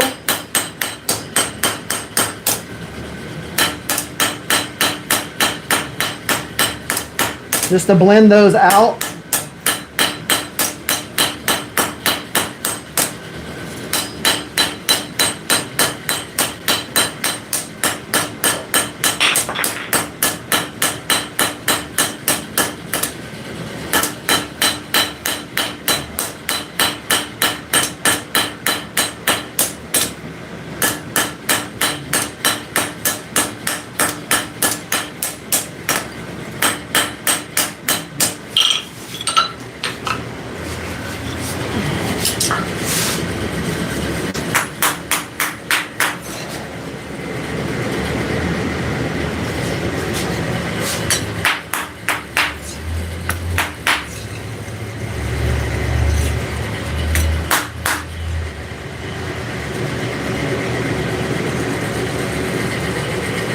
Yeah. So that's looking good. Now, I'm going to show you all this whenever I end up doing it. But I grab, this is one of the next steps that we do. Grab this specific set of tongs because it's rounded inside here and these jaws. And I clamp right on there. And I can sit here and I can rotate this around whenever I get up to the 2x72, and I can put a nice point on there whenever I do that. For right now, this needs to go to the side. So it's going to go on the anvil that I'm not using. Do not make a mistake and pick these up. They're still going to be hot for a while. Okay? So don't just go over there and try and grab one of those and do something with it, please. Assume everything in your shop's hot. Don't ask me how I know this. Don't say, Eric, did you grab something hot one of these times? Was it a rebar steak flipper that you grabbed? Did you learn that? Because I'd have to tell you yes.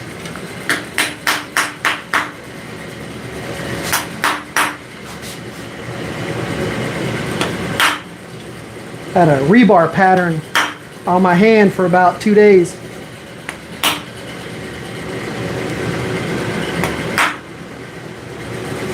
Now, whenever I'm fixing the handle section, I'm not worried about what's happening to the tip at this point. All I'm doing is just making sure that the handle section's good. And then I'll come back and I'll grab it by the handle and I'll straighten the tip up from there. Okay? Don't try and make the whole entire thing straight the entire time. Just like I work on my knives. I work on the handle, I work on the blade. I work on the handle, I work on the blade. Just get the section that you're focused on good. Typically the more mass heavy side. And then you can go through and fine tune the thinner section after that. Because as I'm working on this, it's not going to deform that thick handle section.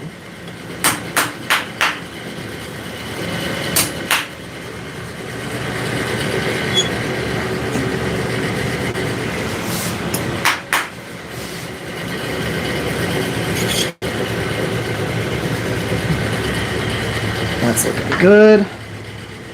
Nice and straight. That one can go on the anvil we're not using too. The nice thing is I didn't get really any deep jaw indents from the vise in that one. Or in this one, so that's good. So grab it from the pointy side.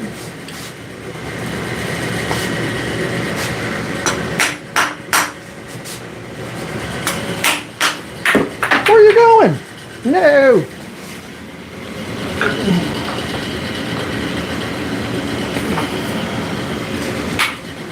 We are going to rectify that.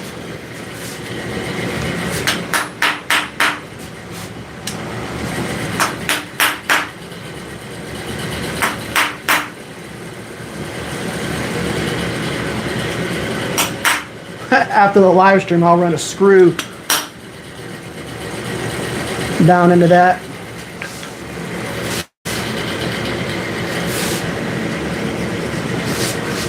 Okay, but I do want to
That's good.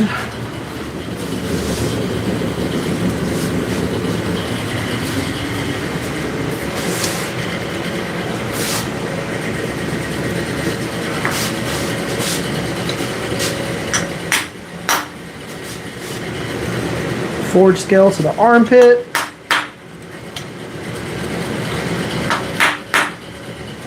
Have y'all ever seen somebody forge with a wooden mallet? Is that a thing that y'all have seen?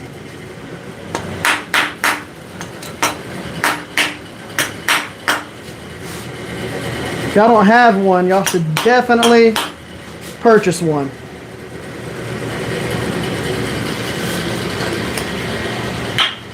And I would suggest putting a screw at the end of it so your head doesn't fly off. Okay, this one has a little bit of roughness from where the vise had bit down on it.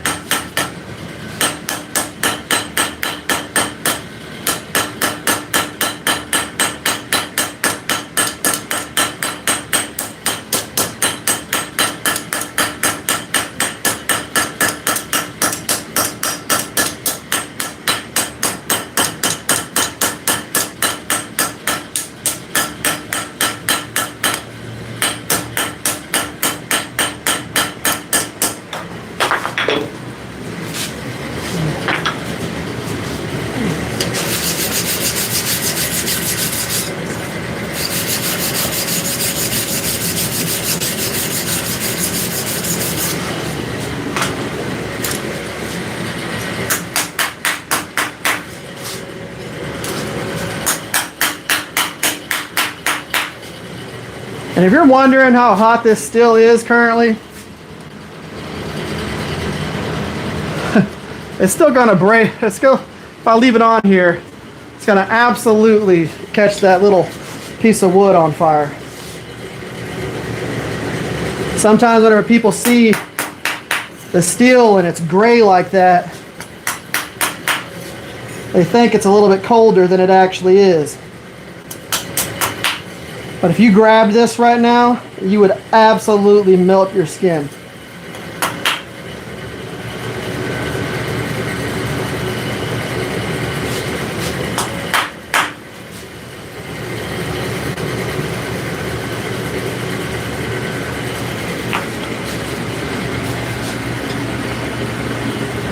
That's the 4 stake flippers, ready to go through and be sharpened.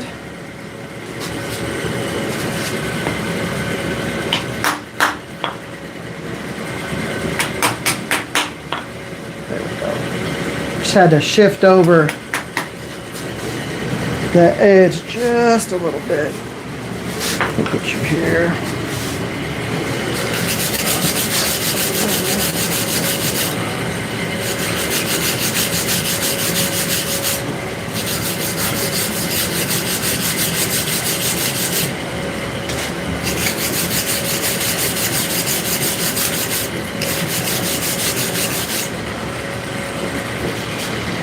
Now, one of the things that you can do with these is you can just let it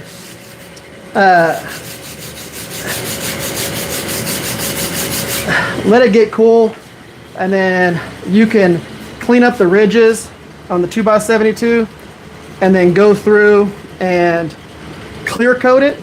You don't have to technically hot wax it. So if you wanted to go through and use the wax, you can, but since this is a wand, you can just put a heavy coat of clear on it and you don't have to worry about it rusting from people handling it all the time, which is what's going to end up happening to this. What I'll do is I'll take the 2x72 with a Scotch-Brite belt and I'll shine all the ridges of the twist, and then I'll go through and I'll clear coat it. But this one is done. It can go over here, out of the way. Show y'all real quick. This is what it looks like whenever you shine the ridges.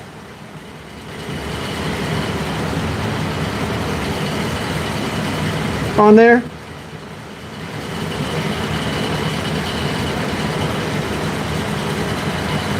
Yeah, 5 minutes you could probably pick it up. Sounds cool. I agree with you on that.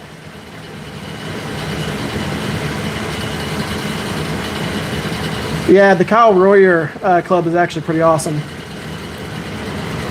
Still. By the way, what's up, Steve? If you're still here, we were using the power hammer earlier. I don't know who Steve is. He's the one that made my power hammer.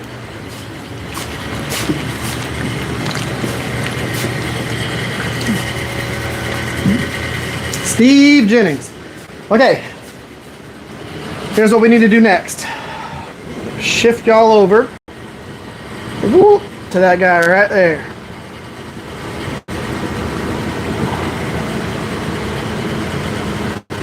Let's make sure that we're actually... Don't worry, as soon as I stop moving it, it will stop making y'all dizzy. There we go. So, what we're going to do with this guy right here is we are going to sharpen these. This is a used 120 grit belt. Okay? 2x72. I'll show you how I do the points on these, alright?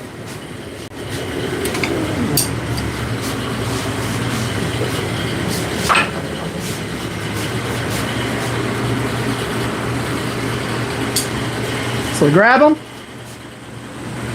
like this, put them in that little round notch right there, and then we could spin them. I'm going to turn this on.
And Duck is correct. They do not need to be crazy sharp.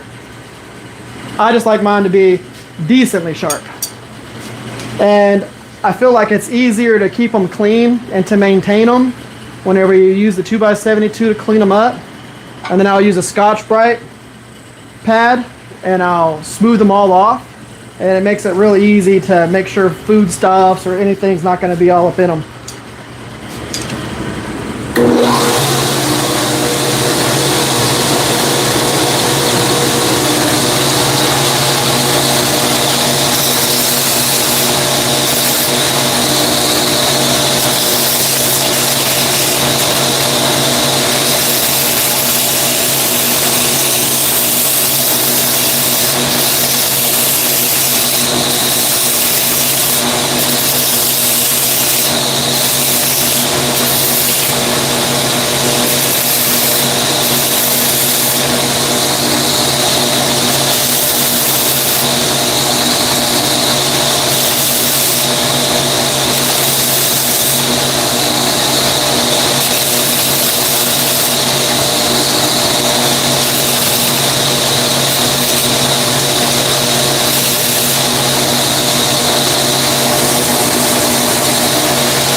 And they are all sharp.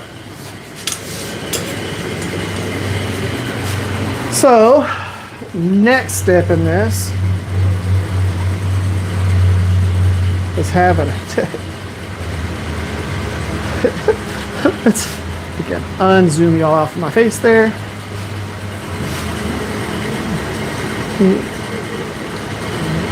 Well, that's I guess that's a thing that I haven't had anybody say ever.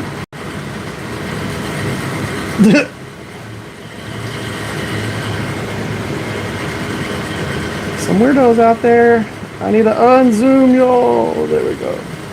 Why do I feel like that's still like crazy zoomed in?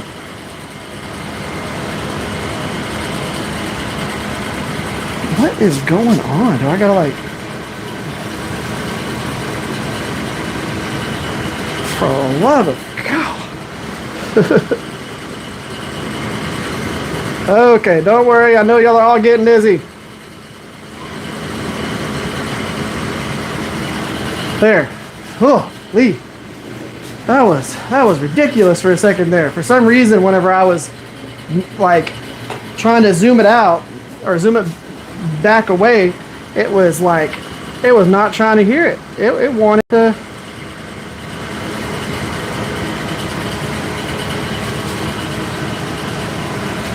The top, yeah. I saw that one and I was like, well, that was a first for me. I haven't really had anybody say some crazy shit like that to me. Okay, so I'm not gonna put all of these.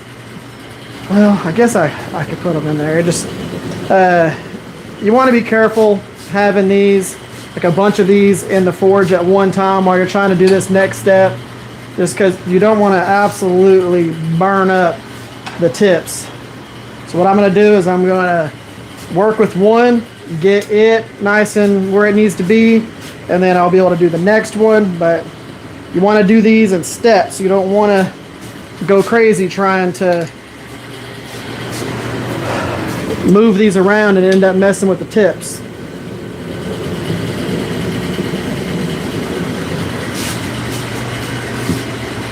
Take it, bend it back.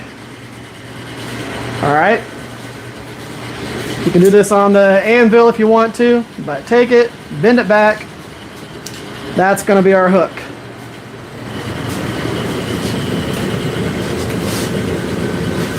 You then got to decide whether you're going to make it right-handed or left-handed.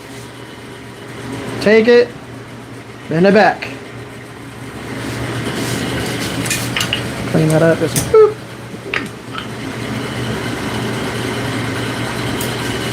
You don't have to make the hooks super large. I made that one just a hair longer than I need it to be, so I'm going to end up taking a little bit of that hook out.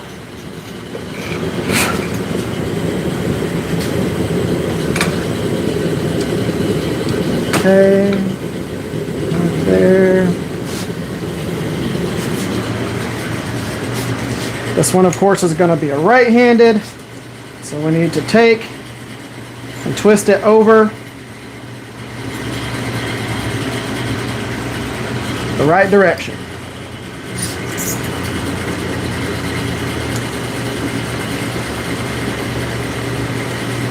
So I'm going to heat that back up and I'm going to shift it back. I'll tell you right now, you see how it goes down past this? You don't want that to be the situation. You want it to be slightly above this post right here, or that bend. If not, it'll be harder to get it out of the meat.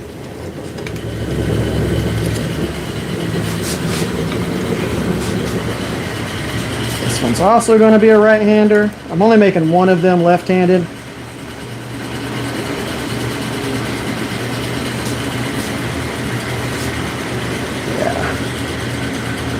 That one's just a little too long.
There you go.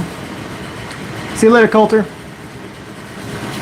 I do the hook curve first, then bend it over. Yeah, and you could do it kind of either way. Okay, so that is good where it's at.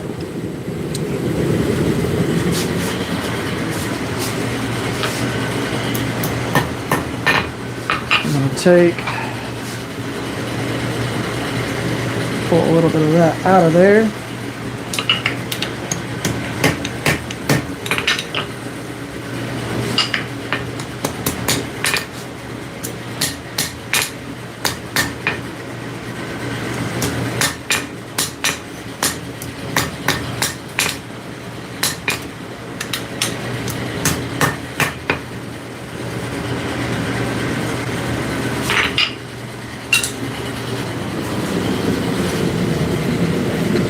Heat that back up.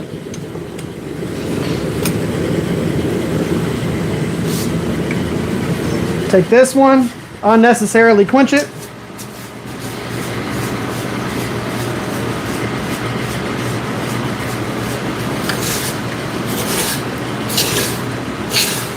Cool the whole entire thing off just a little bit.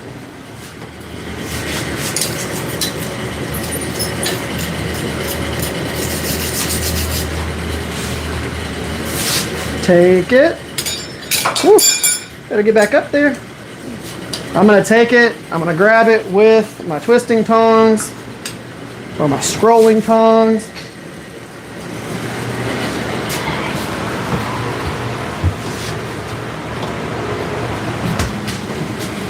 It's still plenty hot.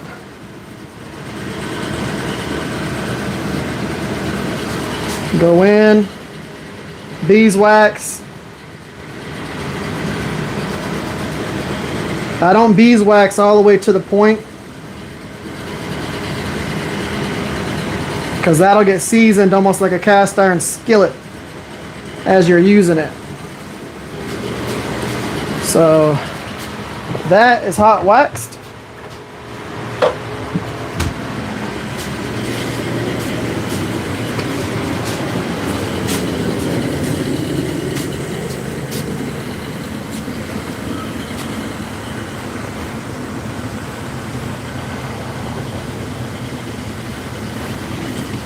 And I've got a little rack outside that I use to cool them off the rest of the way.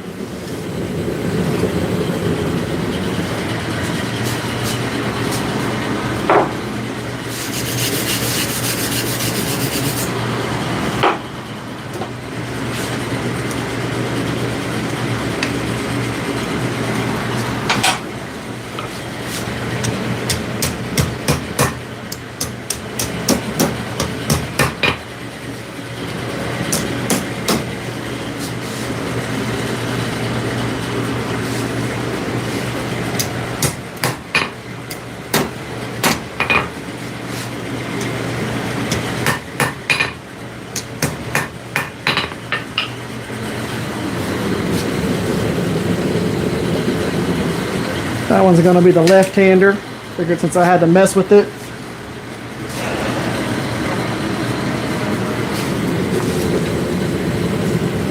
Go ahead and put these other two, well, I'll do one more in there.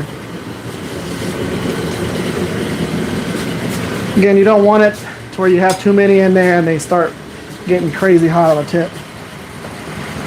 Yeah.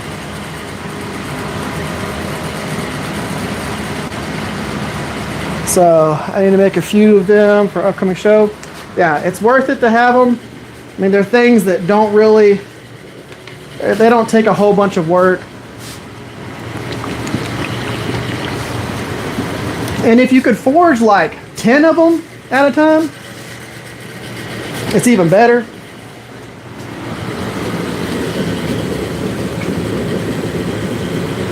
Because the bang for your buck for what you end up getting out of them is so much nicer.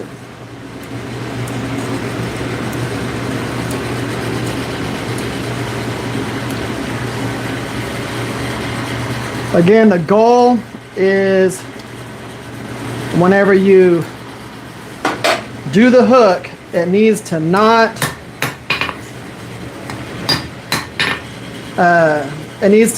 go past the bottom of the actual rod that goes up to it, the taper.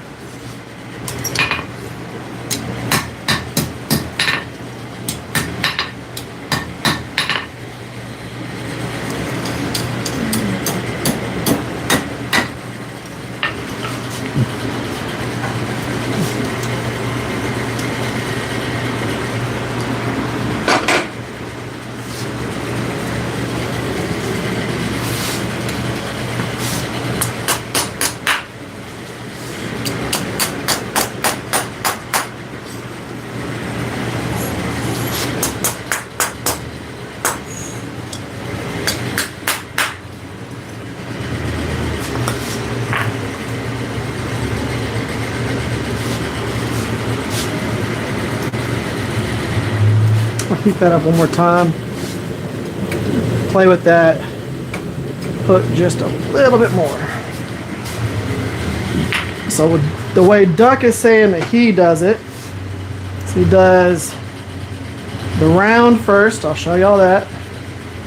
I'll do just this one that way. So the round first, and you can do this on the anvil by just rocking it over if you want to do that.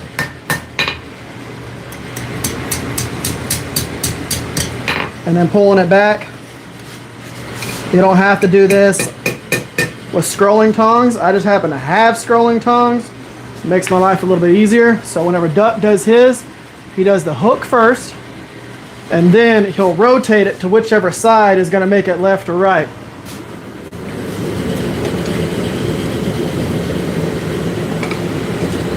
I mean left or right-handed.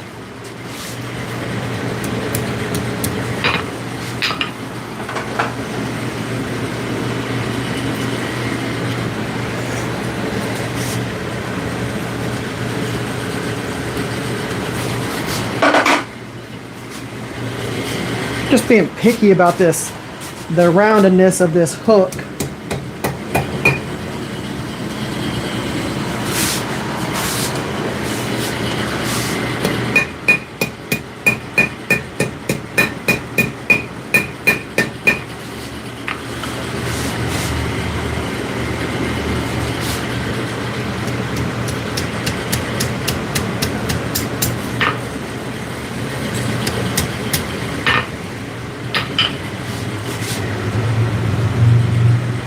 Heat it up, opened up just a pinch. That'll look perfect.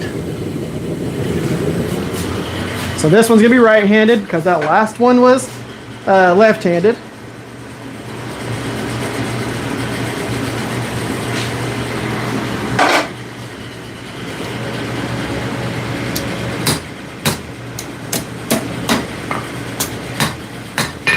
And I'm only doing one of them left-handed.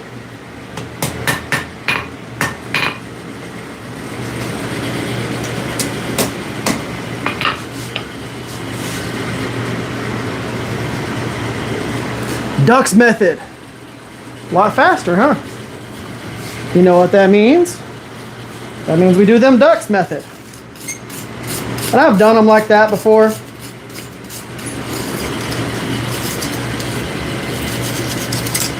But you do whichever way's faster, not slower.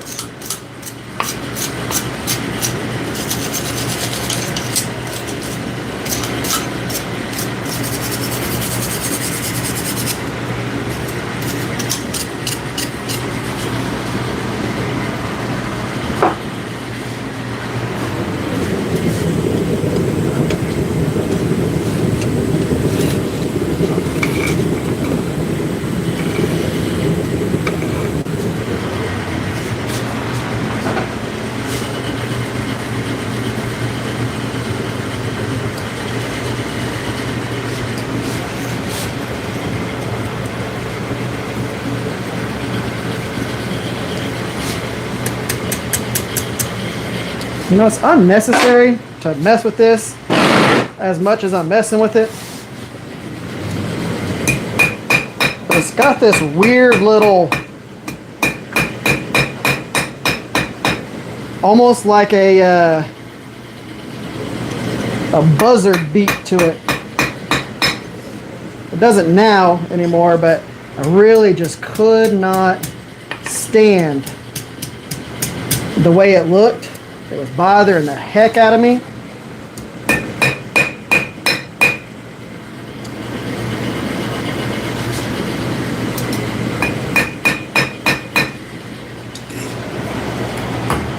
It's not bothering me anymore.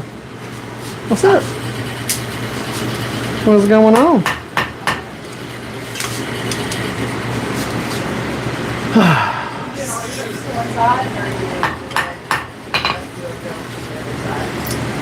I'm doing one of them left-handed.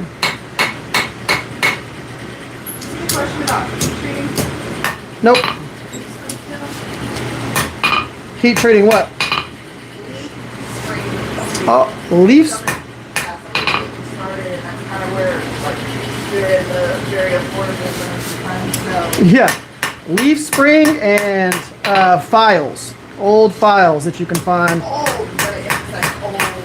Yeah, not like 5 years old. Like. Yeah, the new files are case hardened steel. The older Nicholson files, Simmons, Diamond, stuff like that, those bad boys are gonna be through hardened steel, mostly 1095, stuff like that. I know about like treating and like since you basically get it up to red hot and oil, it's like The cool thing is I've got about 100 videos on my channel where I make something out of 5160. For the longest time, I had that was like the steel that I used for everything, 5160. So if you want to learn how to do something with 5160, there's a lot of video footage of me making things out of that steel. Like I've got, a few hundred hours. Don't worry about picking it up super fast or anything like that. We're at a point now to where we just gotta hot wax this. But 5160 is very easy to heat treat. See, okay, look, you know it's too hot whenever you run your wax down it, catches on fire, or it instantly disappears. Take that, put it back down into your water, just cool it down one more time, and you see, like right now, even though it's smoking, it's starting to actually adhere to the steel. So take that, back down in the water one more time. Boom. Now we're going to start being cooled down to that point to where we can actually apply it to it and it'll stay.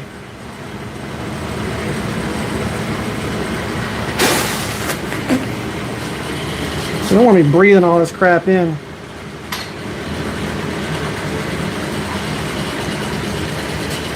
And now it's on there.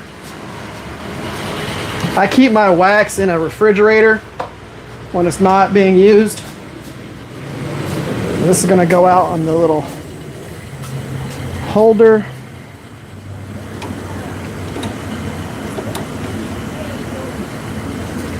So if that can cool down, I'm going to put the last stake flipper in the forge while we are messing with this last one. Let that start heating up. This one still needs to be just twisted just a hair. That's looking good. I'm gonna heat up just the tip, and then we're gonna quench this one. Again, whenever we're doing the water quenching on this steel, it's not like we're trying to get some amazing quench, hard steel. This stuff's not gonna harden that much.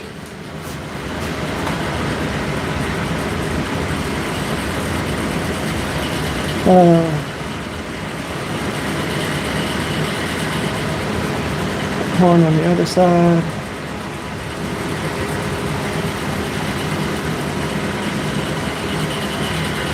Yeah, I like using the scrolling tongs because I have them. It's not necessary to use the scrolling tongs in any way, shape, or form. I just like having them. I like using them. Okay, we've quenched that one. Go into the water. Cool that off just a little bit.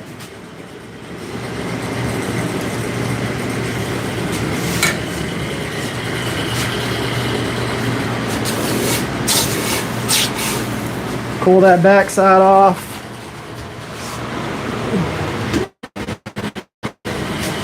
Check to make sure that it's good enough to wax.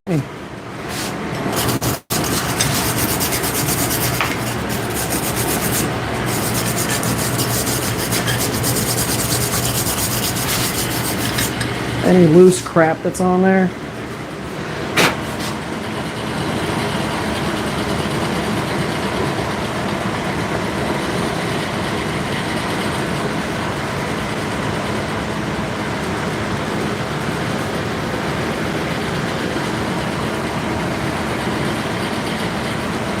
But like if I'm at a show or something like that, typically I will forge the hooks in.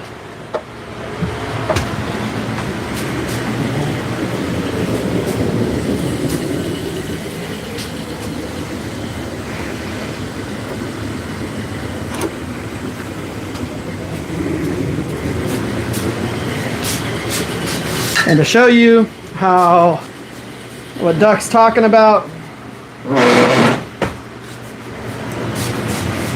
I'm not going to use the big hammer. I'm going to use ball peen.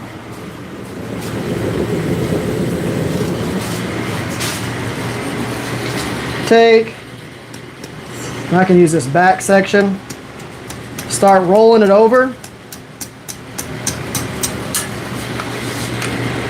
And take, and you can pull it back. Get your hook. Take your horn. Clean it up.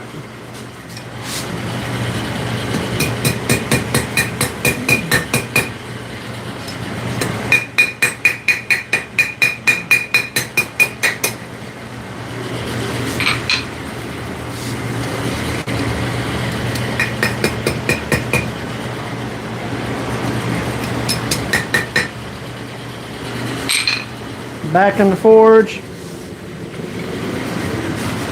So if you wanted to do this without, using the scrolling tongs or anything like that, you just take it off your anvil just a little bit and just knock it down, or you can just put it on the horn and just knock it around there.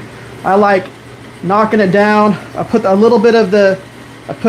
basically just the tip of it off the horn, off the edge of the anvil. I knock it down until I get a little curve.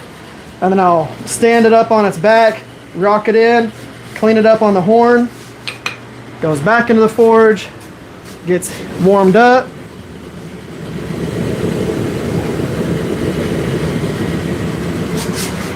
Comes out, you pick the side that it's going to be. It's going to be right-handed on this one. Come over the edge of the anvil.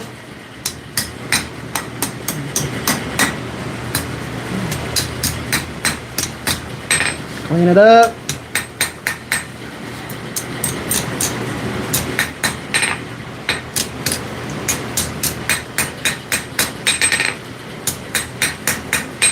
And like he said, 2 heats and you're pretty much done. You got everything where it needed to be.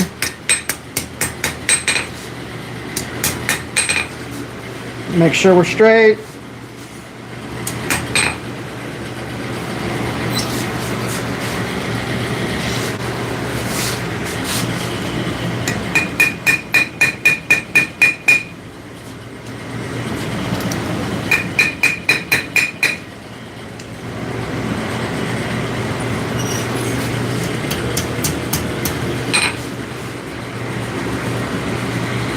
Boom.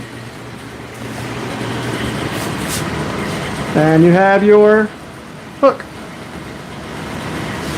But nothing too crazy on that. It's not like it's super slower or anything like that.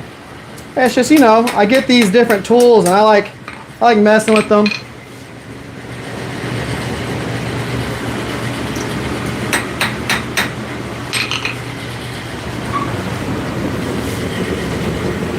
Now we're going to quench the tip, cool off the body, wax it, and we will have 4 of them done.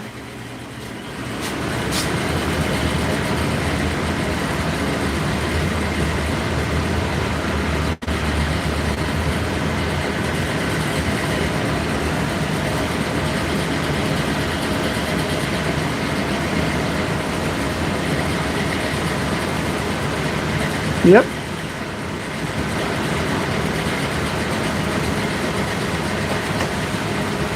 And yeah, I would say the hardest part's making them straight and centered. It's the hardest part is making sure that this body is actually centered with this right here. Okay, so I make a lot of longer versions of this, But this size, whenever I'm flipping steaks on the grill or on my griddle or something like that, steak, chicken, all of it, I completely stopped using tongs altogether. Now these, of course, are just a hair longer than the last ones that I did.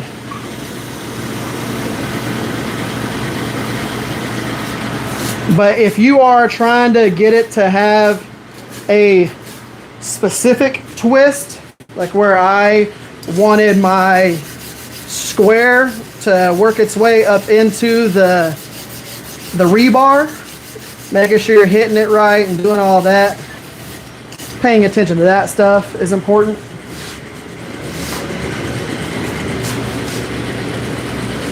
These are going to be awesome. It's just a slightly longer version of my last ones. Can I have that beeswax out of the refrigerator? Okay.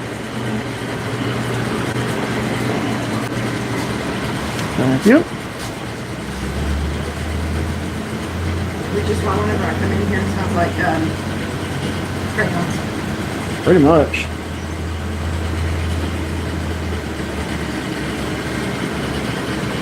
Make sure you get a nice coating on that thing. Yep. Luckily, I mean, they sell these on Amazon. They sell them everywhere. I mean, they're not hard to get. Oh, it's like transfigured, right? Yep. Now we got that last one waxed. What's up, mule?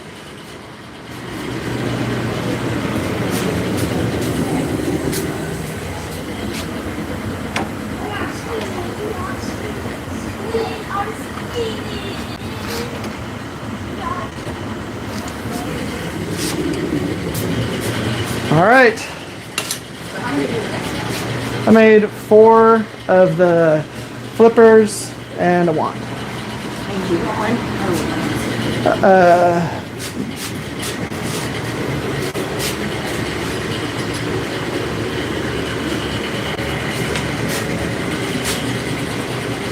Still red. So I did it to where the twist goes up into the ridge. Yeah.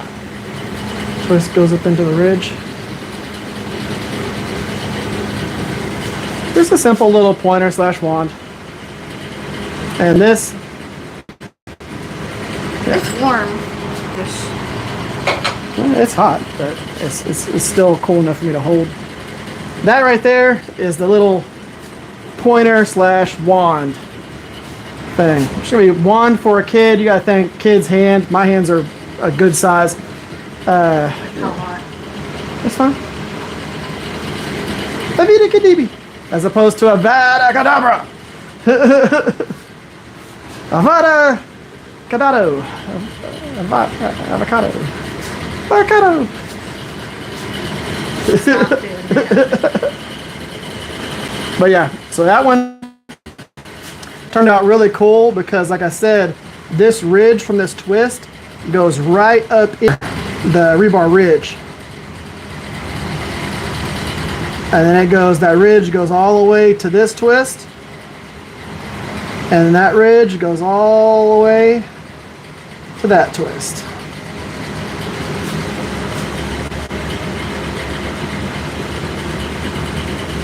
So doing that on a steak flipper would actually look really cool too, because it goes down into a round. But this is round, forged square, forged round.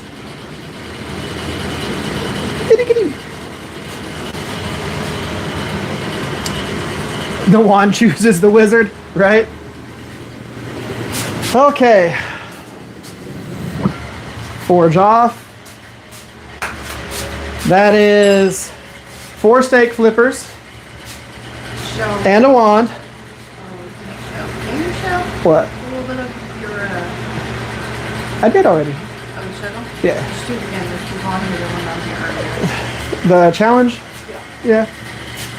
Yeah, so for the people that didn't get to see this earlier,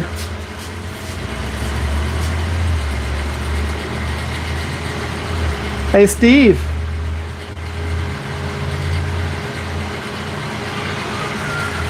Still working on the hand sanding, still not perfect.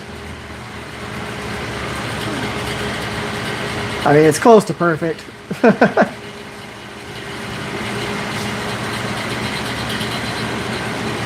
But that is one heck of a sword.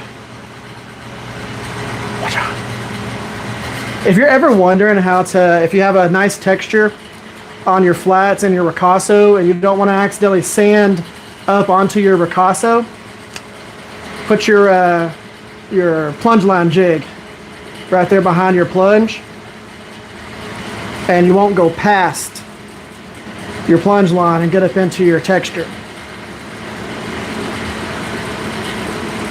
In case anybody wonders, yes, he's already injured himself. Yeah, I've already stabbed myself straight into the knuckle with the tip. Just bloop, tip. Knuckle is still all swollen and whatnot. But always when hand sanding. Yeah, I hurt myself a lot hand sanding. But the whole spine is all done. Inside the finger holes is all done. And then of course the handle makeup on this.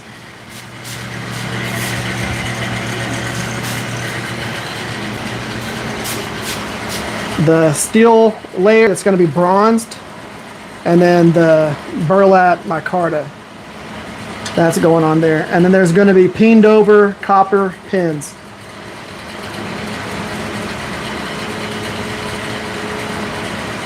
Yeah, using one of the hand sanding machines on something like this really just wouldn't work, because having that recurve and all the way up to this, like, it's a pain in the butt to get those long sanding stripes.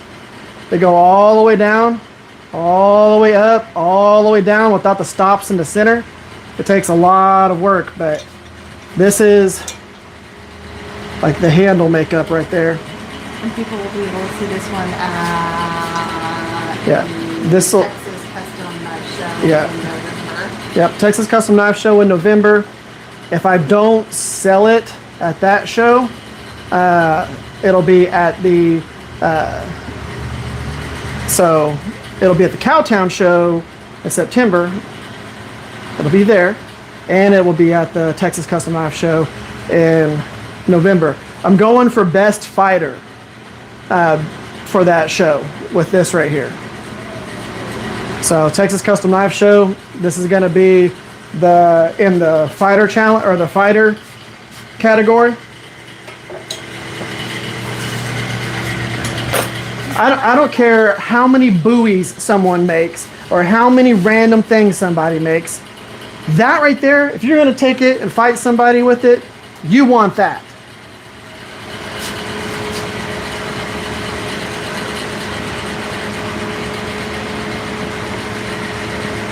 You know what I mean? That's the blade, and it's going to look really cool when it's all said and done. It's the only one like it on the internet, which is always my thing. What I want is I really want to take it to Blade, Texas, but if someone gives me the right offer on it at one of these knife shows, I will sell it.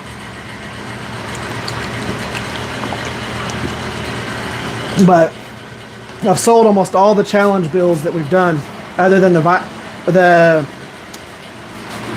the first Chef Challenge knife. I still have that. And then I still have the Dagger Challenge. Everything else I've sold all the other challenge builds. But yeah, we just did 4 steak flippers and a little wand / pointer. So yeah, that was fun. Almost 3 hours of just forging and playing around. And the cool thing is, let's say I sold these for $25 a piece. You got $100 for the steak flippers, and probably, $20 or something like that for the wand. $120. Plus I have a whole bunch of other steak flippers that I've already done. I'll probably get, if I sell out of all of them, $250. It's not bad for just a little extra weekend money. $250.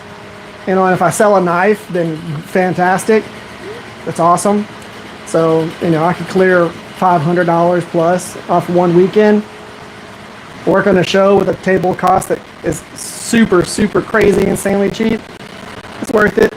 You know, and the whole point behind these is doing them in bulk. And if I'm not showing anybody or teaching anybody or talking, and I'm just forging them, I could have done all of these in all reality if I was just getting after it and not talking to anybody at all, stopping to take breaks and do that. I could probably actually forged all of these in an hour and a half maybe.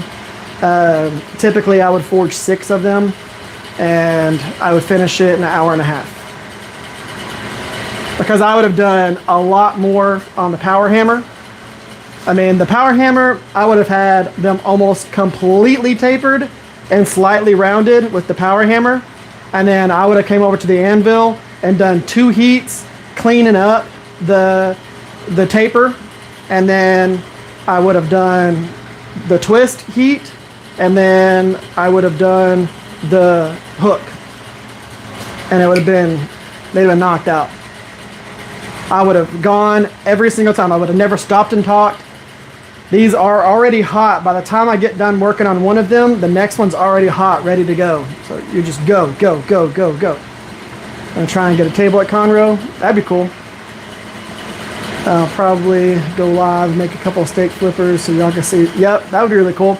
Are you gonna do it out of square bar? I've got a few that I'm gonna end up making out of square bar off camera, off the live stream.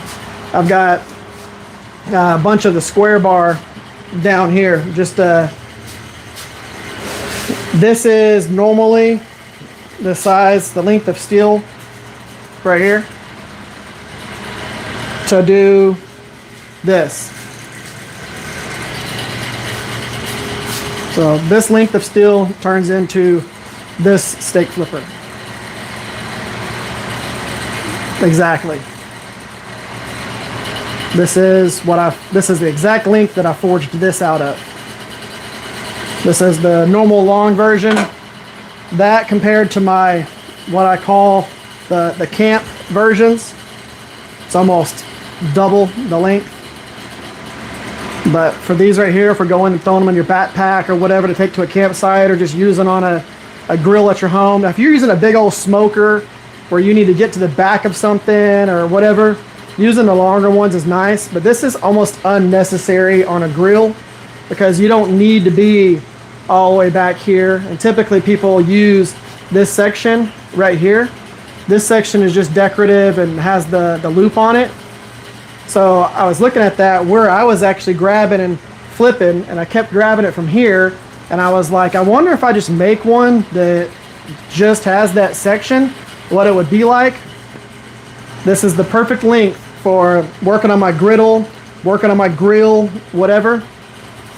That length right there. Now, of course, I say perfect. The ones that I made today are an inch longer, and that's probably the perfect length. Just a little bit inch longer. Boop. Who wouldn't like an extra inch, right? So, fancy one. These, of course, are more expensive. Because with this, this is tapered from here all the way forward and from here all the way back. So you gotta do 2 full tapers and then do your twists. A bunch of square bar, hell yeah. Rebar like you're working with. Yeah, the rebar is nice because you get a cool texture and pattern to it without having to do anything. I've got one that's really cool that it was one of these smaller ones where in the center back here it actually says USA in it. That was really cool. So it has USA raised up in the ridges. So it's just, it doesn't have any of the lines. It just says boom, boom, boom, USA. And I thought that was really cool on it. What's it for? Flipping steaks. So whenever all you do, you hook the steak, flip it. Hook it, flip it. Hook it, flip it. Chicken, hook and flip. You don't have to use tongs.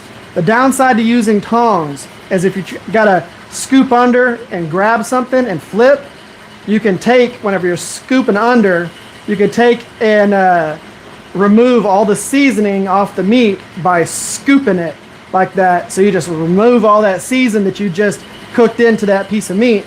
With the hook, you're not screwing up any of your seasoning, anything. You're not squeezing the meat, nothing. You're just hooking, flipping. Worth it. So much better than using tongs to flip meat or something like that. All right, Steve, I'll catch you later. It's a handy tool for flipping steaks. Heck yeah, it is. It's the way to do it. You know, get rid of your tongs and all that stuff and just use steak flippers. All right, guys, we hit 3 hours. We did a whole bunch of stuff. We forged a whole bunch. Again, I'll show y'all what I'm making for this is the YouTube Knife Makers Challenge. This is my build that's going into it. It's not going to look like this when it's all said and done, but figured I'd show the live stream today. This is it's the YouTube Knife Makers Challenge. We're doing military-inspired blades for it. This one's got this is like if you had a trench knife and a pirate sword all rolled up into one with the knuckle spike, the skull crusher. And there's a lot of trench knives that I've always looked at and I've always thought, what if this piece right here, you hit something so hard that it bends onto your knuckles and gets stuck on there. That's why I did this post in the center, so that whenever you hit something with this spike, that pressure transfers from here all the way into the main handle body, as opposed to accidentally crushing the steel onto your fingers. But that is awesome. It's going to have a really cool handle setup. There's multiple layers into the handle. I'm doing a bronze finish on one of the layers. It's going to have domed copper pins. It's going to be something else. I'm doing a really cool etching process on the steel. I think it's going to be awesome. But guys, thank y'all for being here. Thank y'all for participating in the comment section and chatting and doing all of that. We knocked out everything that we tried to knock out today. We got 4 steak flippers and a little wand done. Turned out awesome. Thank y'all for being here. Thank y'all again for liking this, commenting, doing everything that y'all did. I appreciate the heck out of y'all. I'll catch y'all next Saturday for another live stream, and we'll have some more fun then. I'll catch y'all later.